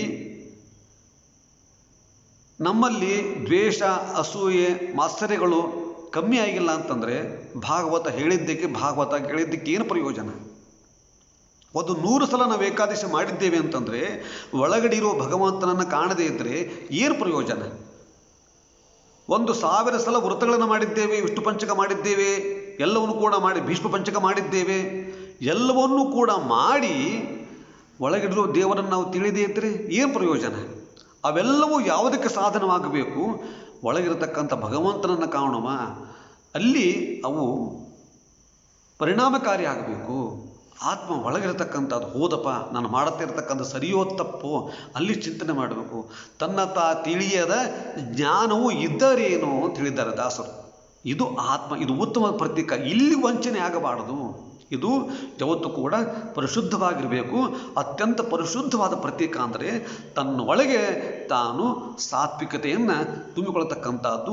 ಅಲ್ಲಿ ಭಗವಂತನ ಆರಾಧನೆ. ಹೃತ್ಕಮಲ ಮಂಡಲ ಮಧ್ಯ ನಿವಾಸಿ ಯಾರು ಭಗವಂತ, ಅದು ಆದ್ದರಿಂದ ಅಲ್ಲಿ ಮೋಸ ಆಗಬಾರ್ದಪ್ಪ. ಇದು ಹೇಳ್ತಾ ಇದು ಉತ್ತಮ ಪ್ರತೀಕ. ನೋಡಿ, ಇದಾದ ಮೇಲೆ 11 ಇರುತ್ತೆ ಒಂದು ಪ್ರತೀಕ ಅಂತಂದರೆ ಸರ್ವಪದಾನಿ, ಅಂದರೆ ಇಡೀ ಚರಾಚರ ಜಗತ್ತು ಏನಿದೆ ಎಲ್ಲ ಕಡೆ ಕಾಣತಕ್ಕಂಥದ್ದು ಫೈನಲ್. ಎಲ್ಲ ಕಡೆ ಎಲ್ಲವೂ ನನ್ನ ಪೂಜಾ ಸ್ಥಾನಗಳು, ಎಲ್ಲ ಕಡೆ ವ್ಯಾಪ್ತನಾಗಿದ್ದೇನೆ. ಇಡೀ ಚರಾಚರ ಜಗತ್ತು, ಪ್ರಾಣಿಗಳು, ಮನುಷ್ಯರು, ಎಲ್ಲ ಕಡೆ ಎಲ್ಲವೂ ಕೂಡ ಭಗವತ್ ಪ್ರತೀಕಗಳೇ. ಅಂದರೆ ಎಲ್ಲರಲ್ಲೂ, ಎಲ್ಲೆಡೆಯೂ, ಎಲ್ಲ ಪ್ರಾಣಿಗಳಲ್ಲಿಯೂ ಭಗವಂತನನ್ನು ಕಾಣಬೇಕು. ಎಲ್ಲರಲ್ಲಿಯೂ ಭಗವಂತ ಇದ್ದಾನೆ, ಎಲ್ಲ ಕಡೆ ವ್ಯಾಪ್ತನಾಗಿದ್ದಾನೆ. ಎಲ್ಲ ಕಡೆ ವ್ಯಾಪ್ತನಾಗಿರುವ ಭಗವಂತ ಅವನು ಒಬ್ಬನೇ, ಪರಿಪೂರ್ಣನಾಗಿದ್ದಾನೆ, ಆನಂದಮಯನಾಗಿದ್ದಾನೆ ಎಂಬತಕ್ಕಂಥ ಚಿಂತನೆ. ನಿಮ್ಮೊಳಗೂ ಅವನೇ, ನಮ್ಮೊಳಗೂ ಅವನೇ, ಎಲ್ಲ ಇದ್ದು ಭಗವಂತ ಕಾರ್ಯ ಮಾಡ್ತಾನೆ. ನೋಡಿ, ಎಲ್ಲ ಕಡೆ ಭಗವಂತ ಇದ್ದಾನೆ ಎಂಬತಕ್ಕಂತಹ ಒಂದು ಜ್ಞಾನ ಯಾವಾಗ ಬರುತ್ತದೆ? ಸಹಜವಾಗಿ ಅವರಲ್ಲಿ ತಾಳ್ಮೆ ಬರುತ್ತದೆ, ಸಮಾಧಾನ ಬುದ್ಧಿ ಬರುತ್ತದೆ ಅಲ್ವಾ? ಇದು ಬರುವ ತನಕ ನಾವು ಸಾಧನೆ ಮಾಡಬೇಕಾಗ್ತದೆ. ಇದು ಬಹಳ ಕಷ್ಟ. ಹೇಳಬಹುದು ಎಲ್ಲ ಕಡೆ ಭಗವಂತನನ್ನು ಕಾಣಬೇಕು ಹಾಗೆ ಅಂತ ಭಾಗವತ ಹೇಳ್ತದೆ, ಆದರೆ ಅಷ್ಟು ಸುಲಭದಲ್ಲಿ ಇಲ್ಲ. ಎಲ್ಲ ಕಡೆ ದೇವರ ಒಂದು ಚಿಂತನೆ, ಅವನನ್ನು ಮನಗಾಣತಕ್ಕಂಥದ್ದು. ಎಲ್ಲ ಕಡೆ ಭಗವಂತ ತಾನು ಪರಿಪೂರ್ಣನಾಗಿದ್ದಾನೆ. ಸರ್ವಭೂತಾನಿ ಪದಾನಿಮೆ, ಈ ಸಮಸ್ತ ಜಗತ್ತು ಏನಿದೆ ಎಲ್ಲೆಡೆ ಇರತಕ್ಕಂಥ ಭಗವಂತ ಇದ್ದಾನೆ. ಎಲ್ಲೆಡೆಯೂ ಒಂದು ಭಗವಂತನ ಚಿಂತನೆ. ಸರ್ವಭೂತಾಂತರಾತ್ಮ, ಇದು ಅಂದರೆ ಎಲ್ಲವೂ ಕೂಡ ಒಂದು ಪದಾನಿವೆ. ಹೀಗೆ ಉದ್ಧಮನಿಗೆ 11 ಪ್ರತೀಕಗಳನ್ನು ಹೇಳಿದ್ದಾನೆ ನೋಡಿ. ಅಂದರೆ ಒಟ್ಟಾರೆ ಏನಾಯಿತು, ಎಲ್ಲ ಕಡೆ ದೇವರನ್ನು ಕಾಣುವ ಇಡೀ ಸೃಷ್ಟಿಯ ಏನೋ ಒಂದು ಕಾಣ್ತಿದ್ದೇವೆ. ಪಂಚಭೂತಗಳು, ಆಕಳು, ಪ್ರಾಣಿಗಳು, ವೈಷ್ಣವರು, ಬಂಧುಗಳು, ಬಾಂಧವರು, ಸಮಸ್ತ ಜನ ಏನಿದ್ದಾರೆ ಎಲ್ಲ ಕಡೆ ದೇವರನ್ನು ಕಾಣುವ ಒಂದು ಮನೋಭಾವ ಬರಬೇಕು. ಭಾಗವತವನ್ನು ಓದಿ ಕೊನೆ ಏಕಾದಶ ಸ್ಕಂದದ ನೀವು ಬರುವಾಗ ಈ ಭಾವನೆ ನಿಮಗೆ ಬಂದಿರಬೇಕು ಅಂತ ಅರ್ಥ. ಅದನ್ನು ಕೃಷ್ಣ ಹೇಳ್ತಿದ್ದಾನೆ. ಅತ್ಯಂತ ಈ ಸಾರ ಇದು. ಇಷ್ಟು ಕಡೆ ದೇವರನ್ನು ಕಾಣುವ ಇಷ್ಟು ಪ್ರತೀಕಗಳಪ್ಪ. ಒಂದು ಕಡೆ ಮಾಡಿ ಒಂದು ಕಡೆ ಬಿಟ್ಟರೆ ಉಪಯೋಗ ಇಲ್ಲ. ಇಷ್ಟು ಈ 11 ಏನಿದೆ, ಈ 11 ನನ್ನ ಪ್ರತೀಕಗಳು. ಇಲ್ಲ ಭಗವಂತನ ಆರಾಧನೆ ಮಾಡಬೇಕು. ಇವು ನನ್ನ ಪೂಜಾ ಸ್ಥಾನಗಳು, ನನ್ನ ಪೂಜಾ ಕೇಂದ್ರಗಳು. ಇಲ್ಲಿ ನೀವು ಇಷ್ಟೂ ಕಡೆ ನನ್ನ ಅಸ್ತಿತ್ವವನ್ನು ಮನಗಂಡು, ನನ್ನ ಇರುವಿಕೆಯನ್ನು ಮನಗಂಡು, ನನ್ನ ವ್ಯಾಪಾರಗಳನ್ನು ಮನಗಂಡು ಅಲ್ಲಿ ನಾನು ಆರಾಧನೆ ಮಾಡಿದರೆ ವಿಶೇಷವಾದ ಫಲಪ್ರದವಾಗ್ತದೆ. ಅಲ್ಲಿಯೂ ನನ್ನ ಪೂಜಾ ಸ್ಥಾನಗಳು ಅಂತ ಶ್ರೀಕೃಷ್ಣನು ಹೇಳಿದ್ದಾನೆ. ಭದ್ರ ಪೂಜಾ ಪದಾನಿಮೆ, ಇಷ್ಟು 11 ತತ್ವಗಳು ಅಂತ ಹೇಳಿದ್ದಾನೆ. ಈ ನಿಟ್ಟಿನಲ್ಲಿ ಉಪಾಸನೆ ಮಾಡಬೇಕು. ನೋಡಿ, ಕೊನೆಯ ಒಂದು ಸಂದರ್ಭದಲ್ಲಿ ನಮಗೆ ಕೊಟ್ಟಂತಹ ಉದ್ಧವನನ್ನು ಪ್ರತಿನಿಧಿಯಾಗಿ ಇಟ್ಟುಕೊಂಡು ನಮಗೆ ಕೊಟ್ಟಂತಹ ಒಂದು ಉಪದೇಶ ಅದು ಬಹಳ ಶ್ರೇಷ್ಠವಾಗಿರತಕ್ಕಂಥದ್ದು. ಇನ್ನು ಬದುಕಿನ ಬಗ್ಗೆ ಹೇಗಿರಬೇಕು ಅಂತ ಒಂದು ಆರೋಗ್ಯ ಶಾಸ್ತ್ರವನ್ನು ಕೂಡ ಹೇಳಿದ್ದಾನೆ. ನಮ್ಮ ಮಾತು ಹೇಗಿರಬೇಕು, ಮತ್ತು ಆಹಾರ ಪದ್ಧತಿ ಯಾವ ರೀತಿ ಇರಬೇಕು ಅದನ್ನು ಕೂಡ ಶ್ರೀಕೃಷ್ಣ ಹೇಳಿದ್ದಾನೆ. ಎಷ್ಟು ಒಳ್ಳೆಯದ ಮಾತು ಅಂತಂದರೆ, ದೃಷ್ಟಿಪೂತಂ ನೆಸೇತ್ಪಾದಂ, ದೃಷ್ಟಿಪೂತಂ ನೆಸೇತ್ಪಾದಂ, ವಸ್ತ್ರಪೂತಂ ಜಲಂ ಪಿಭೇತ್, ಸತ್ಯಪೂತಾಂ ವದೇತ್ ವಾಚಂ, ಮನಪೂತಂ ಸಮಾಚರೇತ್. ಉದ್ಧವನಿಗೆ ಹೇಳ್ತಾನೆ, ನೋಡಪ್ಪ ಎಷ್ಟು ಒಳ್ಳೆ ಮಾತನ್ನು ಹೇಳ್ತಾನೆ. ದೃಷ್ಟಿಪೂತಂ ನಸೇತ್ಪಾದಂ, ನೋಡಪ್ಪ ಉದ್ಧವ, ಹೆಜ್ಜೆ ಇಡುವಾಗ ನೋಡಿ ಇಡಬೇಕು. ದೃಷ್ಟಿಪೂತಂ ನಸೇತ್ಪಾದಂ, ದೃಷ್ಟಿ ಅಂದರೆ ಎಲ್ಲೂ ಒಂದು ಹೆಜ್ಜೆ ನಾವು ಇಡುವಾಗ ವಿಚಾರ ಮಾಡಿ ಹೆಜ್ಜೆ ಇಡಬೇಕು. ಇಟ್ಟ ಮೇಲೆ ವಿಚಾರ ಮಾಡೋದಲ್ಲ, ಇಡುವ ಮೊದಲೇ ಆ ಹೆಜ್ಜೆ ಇಡುವ ಸ್ಥಳ ಹೇಗಿದೆ, ಸ್ಥಳ ಶುದ್ಧಿಯಾಗಿದೆಯೋ, ಕೊಳಚೆ ಇದೆಯೋ, ಹೊಲಸಿದೆಯೋ, ಏನಿದೆಯೋ, ಹಾವಿದೆಯೋ, ಚೇಳಿದೆಯೋ, ಕೆಸರು ಇದೆಯೋ, ಗುಂಡಿದೆಯೋ, ತೆಗ್ಗಿದೆಯೋ, ಏನಿದೆ ನೋಡಬೇಕು. ನೋಡಿ ಹೆಜ್ಜೆ ಇಡಬೇಕು. ಅಯ್ಯೋ ಇಟ್ಟ ಮೇಲೆ ಇಟ್ಟಾಯ್ತಲ್ಲ ಅಂತಲ್ಲ. ದೃಷ್ಟಿಪೂತಂ ನೆಸೇತ್ಪಾದಂ, ಮೊದಲು ನೋಡು, ಆಮೇಲೆ ಹೆಜ್ಜೆ ಇಡು. ದೃಷ್ಟಿ ಮುಂದಿನ ದೃಷ್ಟಿ ಆಗಿರ್ಬೋದು, ಯಾವುದೇ ವಿಚಾರಗಳಾಗಿರ್ಬೋದು, ಏನಾಗಿರ್ಬೋದು, ಅದು ಏನಾಗಬಹುದು ಏನಾಗಲಿಕ್ಕಿಲ್ಲ ಅಂತ ವಿಚಾರ ಮಾಡಿ ಹೆಜ್ಜೆ ಇಡಬೇಕು. ನೋಡಪ್ಪ, ನೋಡಿ ಹೆಜ್ಜೆ ಇಡು, ನೋಡಿ ಹೆಜ್ಜೆ ಇಡು ಅಂತ ಹೇಳ್ತೇವೆ ನಾವು. ಹೆಜ್ಜೆ ಇಡುವಾಗ ವಿಚಾರ ಮಾಡಿ ಹೆಜ್ಜೆ ಇಡು. ಇದು ಕೃಷ್ಣ ಉದ್ಧವನು ಹೇಳ್ತಾನೆ. ಮೊಟ್ಟ ಮೊದಲು ಹೆಜ್ಜೆ ಅಂದರೆ ದೃಷ್ಟಿಪೂತಂ ನಸೇತ್ಪಾದಂ, ಹೆಜ್ಜೆ ಇಡುವ ಮೊದಲು ನೋಡಿ ಹೆಜ್ಜೆ ಇಡಬೇಕಾಗಲಿ, ಹೆಜ್ಜೆ ಇಟ್ಟ ಮೇಲೆ ನೋಡೋದಲ್ಲ. ಎಷ್ಟು ಒಳ್ಳೆ ಮಾತು ಹೇಳಿದ್ದಾನೆ. ದೃಷ್ಟಿಪೂತಂ ನಸೇತ್ಪಾದಂ, ಗುರಿ ಚೆನ್ನಾಗಿರಬೇಕು, ದೃಷ್ಟಿ ಬಗ್ಗೆ ವಿಚಾರ ಇರಬೇಕು. ದೃಷ್ಟಿಪೂತಂ ಅಂದರೆ ಆ ದೃಷ್ಟಿಯಿಂದ ನೋಡಿದ ಮೇಲೆ ಹೆಜ್ಜೆನಿರಬೇಕು. ಅಂದರೆ ದೃಷ್ಟಿಯಿಂದ ದೃಷ್ಟಿಪೂತಂ ನಸೇತ್ಪಾದಂ ಅಂತ ಅರ್ಥ. ದೃಷ್ಟಿಯಿಂದ ಪವಿತ್ರವಾದಂತಂದರೆ ದೃಷ್ಟಿಯನ್ನು ನೋಡಿ ನಿನ್ನ ಗಮನಕ್ಕೆ ಬಂದ ನಂತರ ಹೆಜ್ಜೆ ಇಡಬೇಕೋ ಬೇಡವೋ ಅಂತ ವಿಚಾರ ಮಾಡಿ ಹೆಜ್ಜೆ ಇಡಬೇಕು. ದೃಷ್ಟಿಪೂತಂ ನಸೇತ್ಪಾದಂ, ವಸ್ತ್ರಪೂತಂ ಜಲಂ ಪಿಬೇತ್, ನೀರು ಕುಡಿಯುವಾಗ ಸೋಸಿ ಕುಡಿಯಬೇಕು. ಅಂದರೆ ಆರೋಗ್ಯಶಾಸ್ತ್ರ. ಅದು ಎಲ್ಲದಕ್ಕೂ ಕೂಡ ನಾವು ನೀರನ್ನು ಬಳಸ್ತೇವೆ. ಆಹಾರ ಯಾವ ನೀರಿರುತ್ತದೋ, ಏನು ಕೊಳಚಿರುತ್ತದೋ ಯಾರಿಗೆ ಗೊತ್ತು. ಆದರೆ ಆ ಜಲಂ ಅನ್ನೋ ಒಂದು ಶಬ್ದ ಇಟ್ಟುಕೊಂಡು ಶ್ರೀಕೃಷ್ಣ ಪರಮಾತ್ಮ ವಸ್ತ್ರಪೂತಂ ಜಲಂ ಪಿಬೇತ್ ಇವಾಗ ಹೇಳ್ತಾ ಇದ್ದಾರೆ. ನೀರು ಸೋಸಿ ಕುಡೀರಿ, ಕಾಯಿಸಿ ಕುಡೀರಿ, ಅಂತರ ಕಾಪಾಡಿಕೊಳ್ಳಿ. ಕೋವಿಡ್-19 ಬಂದಿದೆ, ವೈರಸ್ ಬಂದಿದೆ, ದುರ್ದು ಇಡಿ, ಗಡಿಬಿಡಿ ಹೆಜ್ಜೆ ಇಡಬಾಡಿ, ನೋಡಿಕೊಂಡಿಡಿ ಅಂತ ಇವಾಗ ಹೇಳ್ತಾ ಇದ್ದಾರೆ ತಾನೇ. ಭಾಗವತದಲ್ಲಿ ಶ್ರೀಕೃಷ್ಣ ಪರಮಾತ್ಮ ಆವಾಗಲೇ ಹೇಳಿಬಿಟ್ಟಿದ್ದಾನೆ. ಅಂತರ ಕಾಪಾಡಿಕೊಳ್ಳಿ, ಯಾರ ಹತ್ರ ಹೋಗ್ತಾ ಇದ್ದೀರಿ, ಎಲ್ಲಿ ಹೆಜ್ಜೆ ಇಡ್ತಾ ಇದ್ದೀರಿ ನೋಡಿಕೊಂಡು ಹೆಜ್ಜೆ ಇಡಿ, ಪರಿಶುದ್ಧವಾದ ನೀರನ್ನು ಕುಡೀರಿ. ಯಾಕಂದ್ರೆ ನೀರು ಪ್ರಧಾನವಾದ ಅಂಗ, ಅಂದರೆ ಆಹಾರ ಶುದ್ಧಿ ಅಂತ ಅರ್ಥ. ಆಹಾರ ಶುದ್ಧಿ ಇದ್ದರೆ ಮನಃಶುದ್ಧಿ, ಮನಃಶುದ್ಧಿ ಇದ್ದರೆ ಶುದ್ಧವಾದ ಮನಸ್ಸಿನಿಂದ ಅಧ್ಯಾತ್ಮ ಜ್ಞಾನದ ತಿಳುವಳಿಕೆ. ಮನಃಶುದ್ಧವಾದರೆ ತಾನೇ ಶುದ್ಧವಾದ ಮನಸ್ಸಿನಿಂದ ದೇವರನ್ನು ಕಾಣಲಿಕ್ಕೆ ಸಾಧ್ಯ. ಈ ಮನುಷ್ಯ ಅಶುದ್ಧವಾದರೆ, ಮನಸ್ಸು ಅಶುದ್ಧವಾದರೆ ಏನು ತಾನೇ ನೋಡ್ಲಿಕ್ಕೆ ಸಾಧ್ಯ, ಏನು ತಾನೇ ತಿಳಿಯಲಿಕ್ಕೆ ಸಾಧ್ಯ? ಹೀಗಾದ್ರಿಂದ ದೃಷ್ಟಿಪೂತಂ ವಸ್ತ್ರಪೂತಂ ಜಲಂ ಪಿಬೇತ್ ಅಂತ ಹೇಳಿದ್ದಾರೆ. ಅದಕ್ಕೆ ಆಹಾರ ನಿಯಮವನ್ನು ಶ್ರೀಕೃಷ್ಣ ಹೇಳಿದ್ದಾನೆ. ಯಾಕಂದರೆ ಎಲ್ಲದಕ್ಕೂ ಕೂಡ ಆಹಾರದಿಂದ ಮನಃಶುದ್ಧಿ, ಶುದ್ಧವಾದ ಮನಸ್ಸಿನಿಂದ ತತ್ವದ ಚಿಂತನೆ, ಅಧ್ಯಾತ್ಮದ ಚಿಂತನೆ ಶುದ್ಧವಾದ ಮನಸ್ಸಿನಿಂದ ಆಗ್ತದೆ. ಅಶುದ್ಧವಾದ ಮನಸ್ಸಿನಿಂದ ಏನೂ ಪಡೀಲಿಕ್ಕೆ ಸಾಧ್ಯವಿಲ್ಲ. ಮನಸ್ಸೇ ಅಶುದ್ಧವಾಗಿ ಬಿಟ್ಟರೆ ಏನು ತಾನೇ ನಾವು ಮಾಡಲಿಕ್ಕೆ ಸಾಧ್ಯವಾಗ್ತದೆ. ಅದರಿಂದ ಮನಸ್ಸು ನಿರ್ಮಲವಾಗಿರಬೇಕು ಅಂತಂದರೆ ಆಹಾರ ಪದ್ಧತಿ ಚೆನ್ನಾಗಿರಬೇಕು. ಅದಕ್ಕೆ ಹೇಳಿದ್ದಾನೆ ದೃಷ್ಟಿಪೂತಂ ನಸೇತ್ಪಾದಂ ವಸ್ತ್ರಪೂತಂ ಜಲಂ ಪಿಬೇತ್. ಸತ್ಯಪೂತ ವದೇತ್ ವಾಚಂ. ಹೇಳುವ ಮಾತು ಸರಿ ಇರಲಿಲ್ಲಪ್ಪ, ಅದು ಸತ್ಯದಿಂದ ತುಂಬಿರಲಿ. ಮೋಸ ವಂಚನೆ ಇಟ್ಟುಕೊಂಡು ಮಾತಾಡೋದು ಬೇಡ. ಒಳಗೊಂದು ಹೊರಗೊಂದು ಮಾತಾಗಿರಬಾರದು. ಮಾತು ಪವಿತ್ರವಾಗಿರಬೇಕು. ಸತ್ಯದಿಂದ ಅದು ಪುರಸ್ಕೃತವಾಗಿರಬೇಕು. ಸತ್ಯಪೂತ ವಚೇತ್ ವಾಚಂ. ನಿನ್ನ ಮಾತು ಅದು ಚೆನ್ನಾಗಿರಲಿ, ಅದರಲ್ಲಿ ಅರ್ಥ ಇರಲಿ. ಸುಳ್ಳಿನ ಒಂದು ಹೊದಿಕೆಯನ್ನು ಅದಕ್ಕೆ ಹೊದಿಸಿ ಮಾತಾಡೋದು ಸರಿಯಲ್ಲ. ಸತ್ಯವಾದ ಮಾತಿರಬೇಕು, ಅಥವಾ ಸತ್ಯವಾದ ಮಾತನ್ನು ಅನುಸರಿಸಿ ನಡೆಯಬೇಕು. ಸತ್ಯ ಇರಬೇಕು. ಸತ್ಯಪೂತ ವಚೇತ್ ವಾಚಂ. ಮಾತು ಹೇಳುವಾಗ ಆಡುವ ಮಾತು ಸರಿ ಇದೆಯೋ ಇಲ್ಲವೋ, ಎಸ್ ಆರ್ ನೋ ಅನ್ನುವಾಗ ವಿಚಾರ ಮಾಡಬೇಕಾಗ್ತದೆ. ಎರಡೇ ಎಸ್ ಆರ್ ನೋ ಶಬ್ದಗಳು ಸಣ್ಣದಾದರೂ ಕೂಡ ಪರಿಣಾಮ ಭಯಂಕರ. ಕೇಳಿದ್ದಕ್ಕೆಲ್ಲ ಎಸ್ ಅಂತಂದುಬಿಟ್ರೆ ಆಮೇಲೆ ಅನುಭವಿಸ್ಬೇಕಾಗ್ತದೆ. ಒಳ್ಳೇದು ಮಾಡು, ನೋ ನೋ ನೋ ಅಂದರೂ ಅದಕ್ಕೂ ಅನುಭವಿಸ್ಬೇಕಾಗ್ತದೆ. ಶಬ್ದ ಚಿಕ್ಕದು, ಪರಿಣಾಮ ಭಯಂಕರ. ಆದರೆ ಆಗ್ತದೆ, ಆಗಲ್ಲ, ಆಯಿತು ಅನ್ಬೋದು.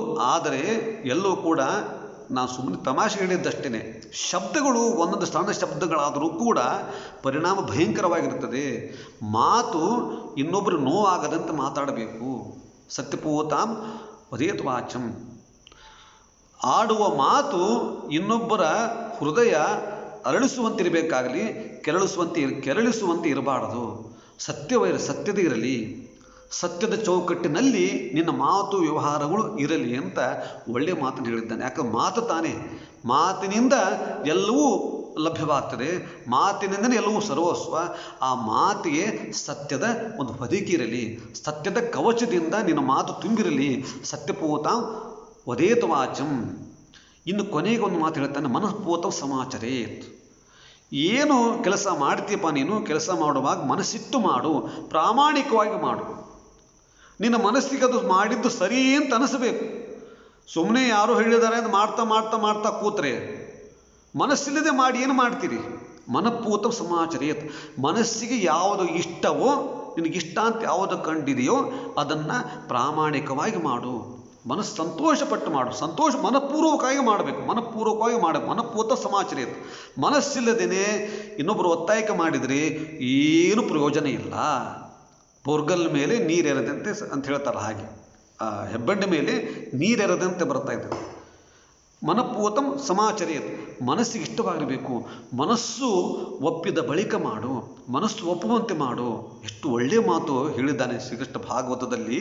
ಉದ್ದಮನಿಗೆ ಕೊಟ್ಟಿದ್ದಾನೆ. ನೋಡಪ್ಪ, ಇದು ಕೂಡ ಒಂದು ಭಗವಂತನನ್ನು ತಿಳಿಲಿಕ್ಕೆ ಹಾದಿ ಆಗ್ತದೆ. ನೋಡಿ, ಆರೋಗ್ಯಶಾಸ್ತ್ರ ಈಗ ನಾವು ಹೇಳ್ತಾ ಇದ್ದೇವೆ, ಶುದ್ಧವಾದ ಆಹಾರ ಇರಲಿ, ಶುದ್ಧವಾದ ನೀರಿರಲಿ, ಹೆಜ್ಜೆ ಇಡುವಾಗ ನೋಡ್ಕೊಂಡಿಡಿ, ಅಂತರ ಕಾಪಾಡ್ಕೊಳ್ಳಿ ಅಂತ ಇವಾಗ ನಾವು ಬಡ್ಕೋತಾ ಇದ್ದೀವಿ. ಆದರೆ ಈ ಒಂದು ಆರೋಗ್ಯ ಶಾಸ್ತ್ರ ನಿಯಮ ಏನಿದೆ, ನಮ್ಮ ನಡೆ ನುಡಿ ಎಷ್ಟು ಚೆನ್ನಾಗಿರಬೇಕು, ನಮ್ಮ ಆಹಾರ ಪದ್ಧತಿ ಎಷ್ಟು ಚೆನ್ನಾಗಿರಬೇಕು ಅಂತ ಆಗಲೇ ಹೇಳಿದ್ದಾನೆ. ಇದನ್ನು ಉದ್ಧವನಿಗೆ ಹೇಳಿದ್ದೆ ಯಾಕಂದರೆ ನೀನು ತೀರ್ಥಯಾತ್ರೆಗೆ ಹೋದ ನಂತರ ಅಲ್ಲೆಲ್ಲಿ ಈ ಸಂದೇಶವನ್ನು ಜನರಿಗೆ ಮುಟ್ಟಿಸು, ಮುಂದೆ ಬರ್ತಕ್ಕಂಥ ಜನರಿಗೆ ಅನುಕೂಲವಾಗಲಿ ಅಂತೇಳಿ ಉದ್ಧವನನ್ನು ನಿಮಿತ್ತವಾಗಿ ಇಟ್ಟುಕೊಂಡು ನಮಗೆ ಕೊಟ್ಟಂಥ ಸಂದೇಶ ಇದು. ಎಷ್ಟು ಒಳ್ಳೆಯ ಮಾತು ಎಂದು ಕೂಡ ಇದನ್ನು ಮರಿಬಾರ್ದು. ದೃಷ್ಟಿಪೂತಂ ನಶಿತಪಾದ ನೋಡಿ ಹೆಜ್ಜೆ ಇಡಬೇಕು. ವಸ್ತ್ರಪೂತಂ ಜಲಂಪಬೇತ್, ನೀರು ಸೋಸಿ ಜಲವನ್ನು ಸೋಸಿ ನಾವು ನೀರನ್ನು ಕುಡಿತಕ್ಕಂಥ ವಸ್ತ್ರಪೂತಂ ಸೋಸಿ ನೀರನ್ನು ಕುಡಿಯಬೇಕು ಅಂತ ಆಹಾರದ ಪದ್ಧತಿ. ಮತ್ತು ಸತ್ಯಪೂತಂ ವಚೇತು ಮಾಚಂ, ಮಾತಾಡುವಾಗ ಹುಷಾರಾಗಿರಬೇಕು. ಮನಪೂತ ಸಮಾಚರಿತ, ಮನಸ್ಸಿಗೆ ಯಾವುದು ಇಷ್ಟ, ನಿನಗೆ ಯಾವುದು ಇಷ್ಟ ಆಗಿದೆ, ಇನ್ನೊಬ್ಬರು ಒತ್ತಾಯ ಇಲ್ಲ, ನಿನಗೆ ಯಾವುದು ಮಾಡಿದರೆ ಸರಿ ಅನ್ನಿಸ್ತದೆ, ನಾನು ಏನು ಮಾಡಿದರೆ ಭಗವಂತ ಪ್ರೀತಿ ಆಗಬಹುದು ಅದನ್ನು ನಿರ್ಧಾರ ಮಾಡಿ ಮನಸ್ಸಿಟ್ಟು ಮನಪೂರ್ವಕವಾಗಿ ಪ್ರಾಮಾಣಿಕವಾಗಿ ಕಾರ್ಯವನ್ನು ಮಾಡಿದರೆ ಅದು ಯಶಸ್ಸಾಗ್ತದೆ, ಅಲ್ಲಿ ಫಲ ಇದೆ ಅಂತ ಶ್ರೀಕೃಷ್ಣ ಸಂದೇಶವನ್ನು ಕೊಡ್ತಾನೆ. ಇದಾದ ನಂತರ ಉತ್ತಮವಿರತಕ್ಕಂಥ ಒಂದು ಸಂದೇಶವನ್ನು ಕೊಡ್ತಾನೆ. ಅಧ್ಯಯನ ಯಾವ ರೀತಿ ಇರಬೇಕು, ಓದುವಾಗ ಯಾವ ರೀತಿ ಓದಬೇಕು ಅನ್ನೋ ಮಾತನ್ನು ಕೂಡ ಹೇಳಿದ್ದಾನೆ. ಬರೀ ನೋಡಪ್ಪ ಉದ್ಧವ, ಬರೀ ಓದಿದರೆ ಉಪಯೋಗ ಇಲ್ಲ. ಶಬ್ದ ಬ್ರಹ್ಮಣಿ ನಿಷ್ಣಾತಃ ನ ನಿಷ್ಣಾಯಾತ ಪರ್ಯಯದಿ. ಏನಾಗ್ತದೆ, ಓದಿದರೆ ಬರೀ ಕಂಠಪಾಠ ಊರು ಹೊಡಿದರೆ ಉಪಯೋಗ ಇಲ್ಲ. ಇಡೀ ಗ್ರಂಥವೇ ಬಾಯಿಗೆ ಬಂದರೆ ಉಪಯೋಗ ಇಲ್ಲ. ಶಬ್ದ ಬ್ರಹ್ಮಣಿ ನಿಷ್ಣಾತಃ ಅಷ್ಟು ಸಾಲದು. ಅವನು ತುಂಬ ಅವರಿಗೆ ಮುಖೋದ್ಗತ ಆಯಿತು. ಶಬ್ದ ಬ್ರಹ್ಮಣಿ ನಿಷ್ಣಾತಃ ನ ನಿಷ್ಣಾಯಾತ ಪರ್ಯಯದಿ. ಇಷ್ಟೆಲ್ಲವನ್ನು ಓದಿ ಅದರ ಆಚೆ ಇರುವ ಪರಬ್ರಹ್ಮ, ಆ ಪರಬ್ರಹ್ಮನ ತಿಳ್ಕೊಳ್ಳದೇ ಇದ್ದರೆ ಏನು ಪ್ರಯೋಜನ? ಅವನೊಬ್ಬ ಓದಿದ ಅಂತ ಅಷ್ಟೇ ಆಗ್ತದೆ. ಇಷ್ಟು ಗ್ರಂಥಗಳು ಅವನಿಗೆ ಬಾಯಪಾಠ ಬರ್ತವೆ ಅಂತ ಅಷ್ಟೇ ಆಯಿತು ಅಂತ ಆಗ್ತದೆ. ಅಷ್ಟೇ ಅಲ್ಲಪ್ಪ, ಬರೀ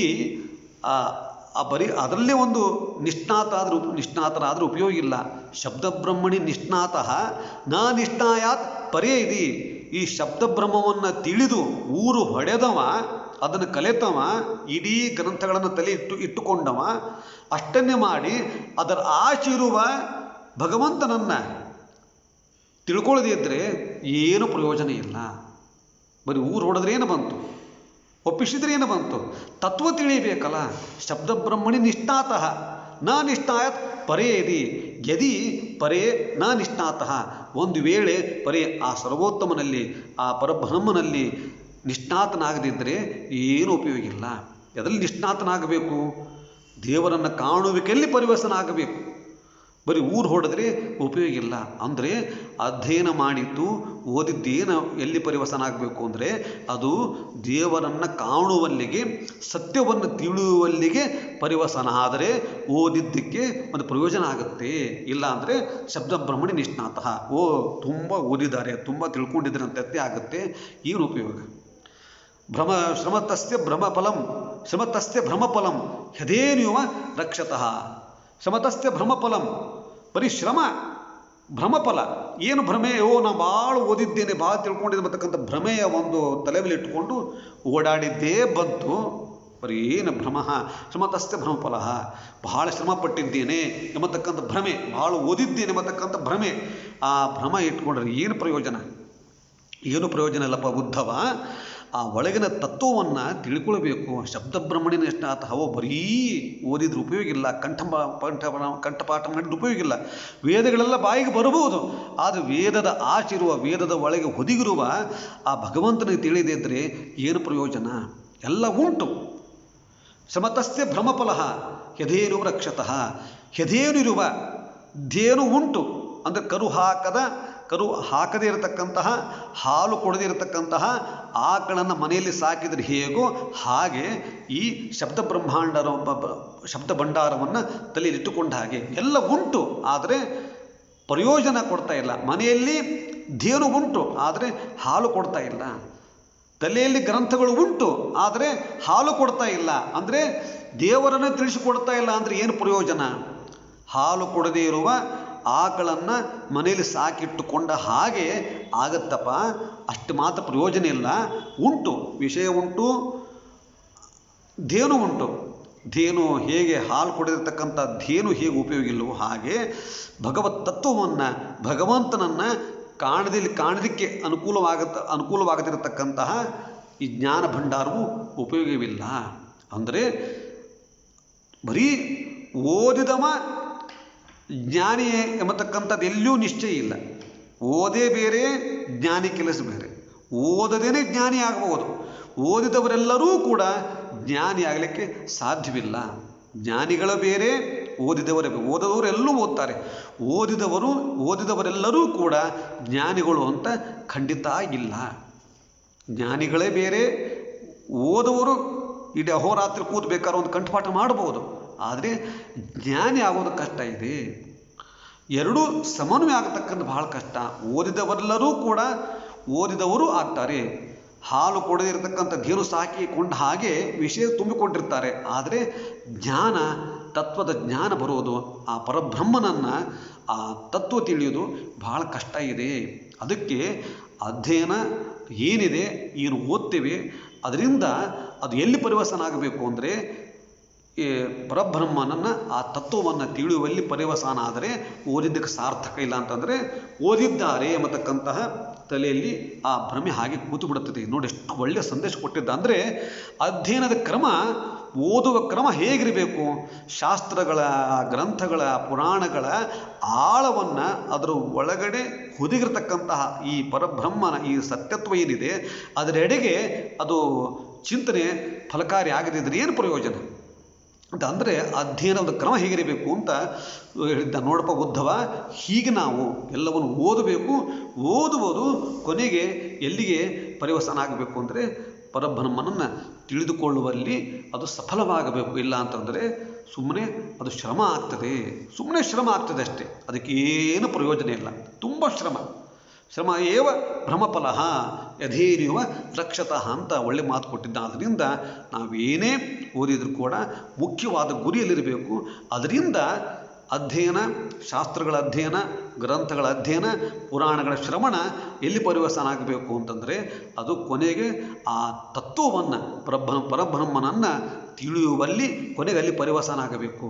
ಅದು ತಿಳಿಯದೇ ಇದ್ದರೆ ಓದಿದ್ದಕ್ಕೆ ಪ್ರಯೋಜನ ಇಲ್ಲ. ಅಂದರೆ ಅದರ ಆಳಕ್ಕೆ ಇಳಿಯಬೇಕು ಅಂತ ಸುಂದರವಾದ ಒಂದು ಮಾರ್ಮಿಕವಾದ ವಿಷಯವನ್ನು ಶ್ರೀಕೃಷ್ಣ ಉದ್ಧವನ ನಿಮಿತ್ತ ಮಾಡಿಕೊಂಡು ನಮಗೆಲ್ಲ ತಿಳಿಸಿದ್ದಾನೆ. ಅದು ನಮ್ಮ ಸಾಧನೆ ಆ ಹಂತಕ್ಕೆ ತಲುಪಬೇಕು ಅಂತ ಹೇಳಿದ್ದಾನೆ. ಇಂತಹ ಒಂದು ಅರ್ಥಗರ್ಭಿತವಾದ ಸಂದೇಶವನ್ನು ಕೊಟ್ಟಿದ್ದಾನೆ. ಇನ್ನು ಅನೇಕ ಸಂದೇಶಗಳು ಉಂಟು. ಅರ್ಥಾತ್ ಇಂತಹ ಒಂದು ಅತ್ಯುತ್ತಮವಾದ ಸಂದೇಶವನ್ನು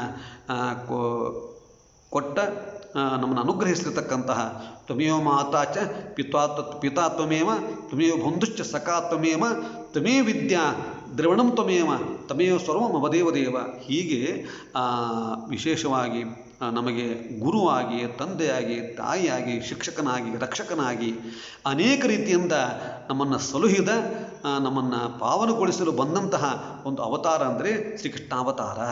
ಈ ಕೃಷ್ಣಾವತಾರದ ಈ ಒಂದು ಏನು ಈ ಸಂದರ್ಭದಲ್ಲಿ ನಾವು ಅವನನ್ನು ಚಿಂತನೆ ಮಾಡಬೇಕು. ಹೀಗೆ ಉದ್ಧವನಿಗೆ ಉಪದೇಶ ಮಾಡಿದ. ಕೊನೆಗೆ ತಾನು ಯಾದವರ ಎಲ್ಲ ವಿನಾಶ ಆದ ಮೇಲೆ ಸ್ವತಃ ತಾನು ತನ್ನನ್ನು ಕೂಡ ಆ ಬ್ರಾಹ್ಮಣರ ಶಾಪಕ್ಕೆ ತನ್ನನ್ನು ಕೂಡ ಸೇರಿಸಿಕೊಂಡು ತಾನು ಕೂಡ ಪರಂಧಾಮಕ್ಕೆ ಹೋಗುವ ವಿಚಾರವನ್ನು ಮಾಡ್ತಾನೆ. ದೂರದಲ್ಲಿ ಅಲ್ಲಿ ಕುಳಿತುಕೊಳ್ತಾನೆ, ಅಶ್ವತ್ಥ ಗಿಡದ ಕೆಳಗೆ ಕೂತ್ಕೊಳ್ತಾನೆ. ಈಗ ತನ್ನ ಒಂದು ಈ ಪರಂಧಾಮಕ್ಕೆ ಹೋಗುವ ಅವತಾರ ಸಮಾಪ್ತಿಯ ಸಮಯ ಬಂದಾವಾಗ ಅಲ್ಲಿ ತಾನು ಅಶ್ವತ್ಥ ಗಿಡದ ಕೆಳಗೆ ಶ್ರೀಕೃಷ್ಣ ಕೂತ್ಕೊಳ್ತಾನೆ. ಕಾಲ ಮೇಲೆ ಕಾಲು ಹಾಕಿಕೊಂಡು ಕೂತ್ಕೊಳ್ತಾನೆ.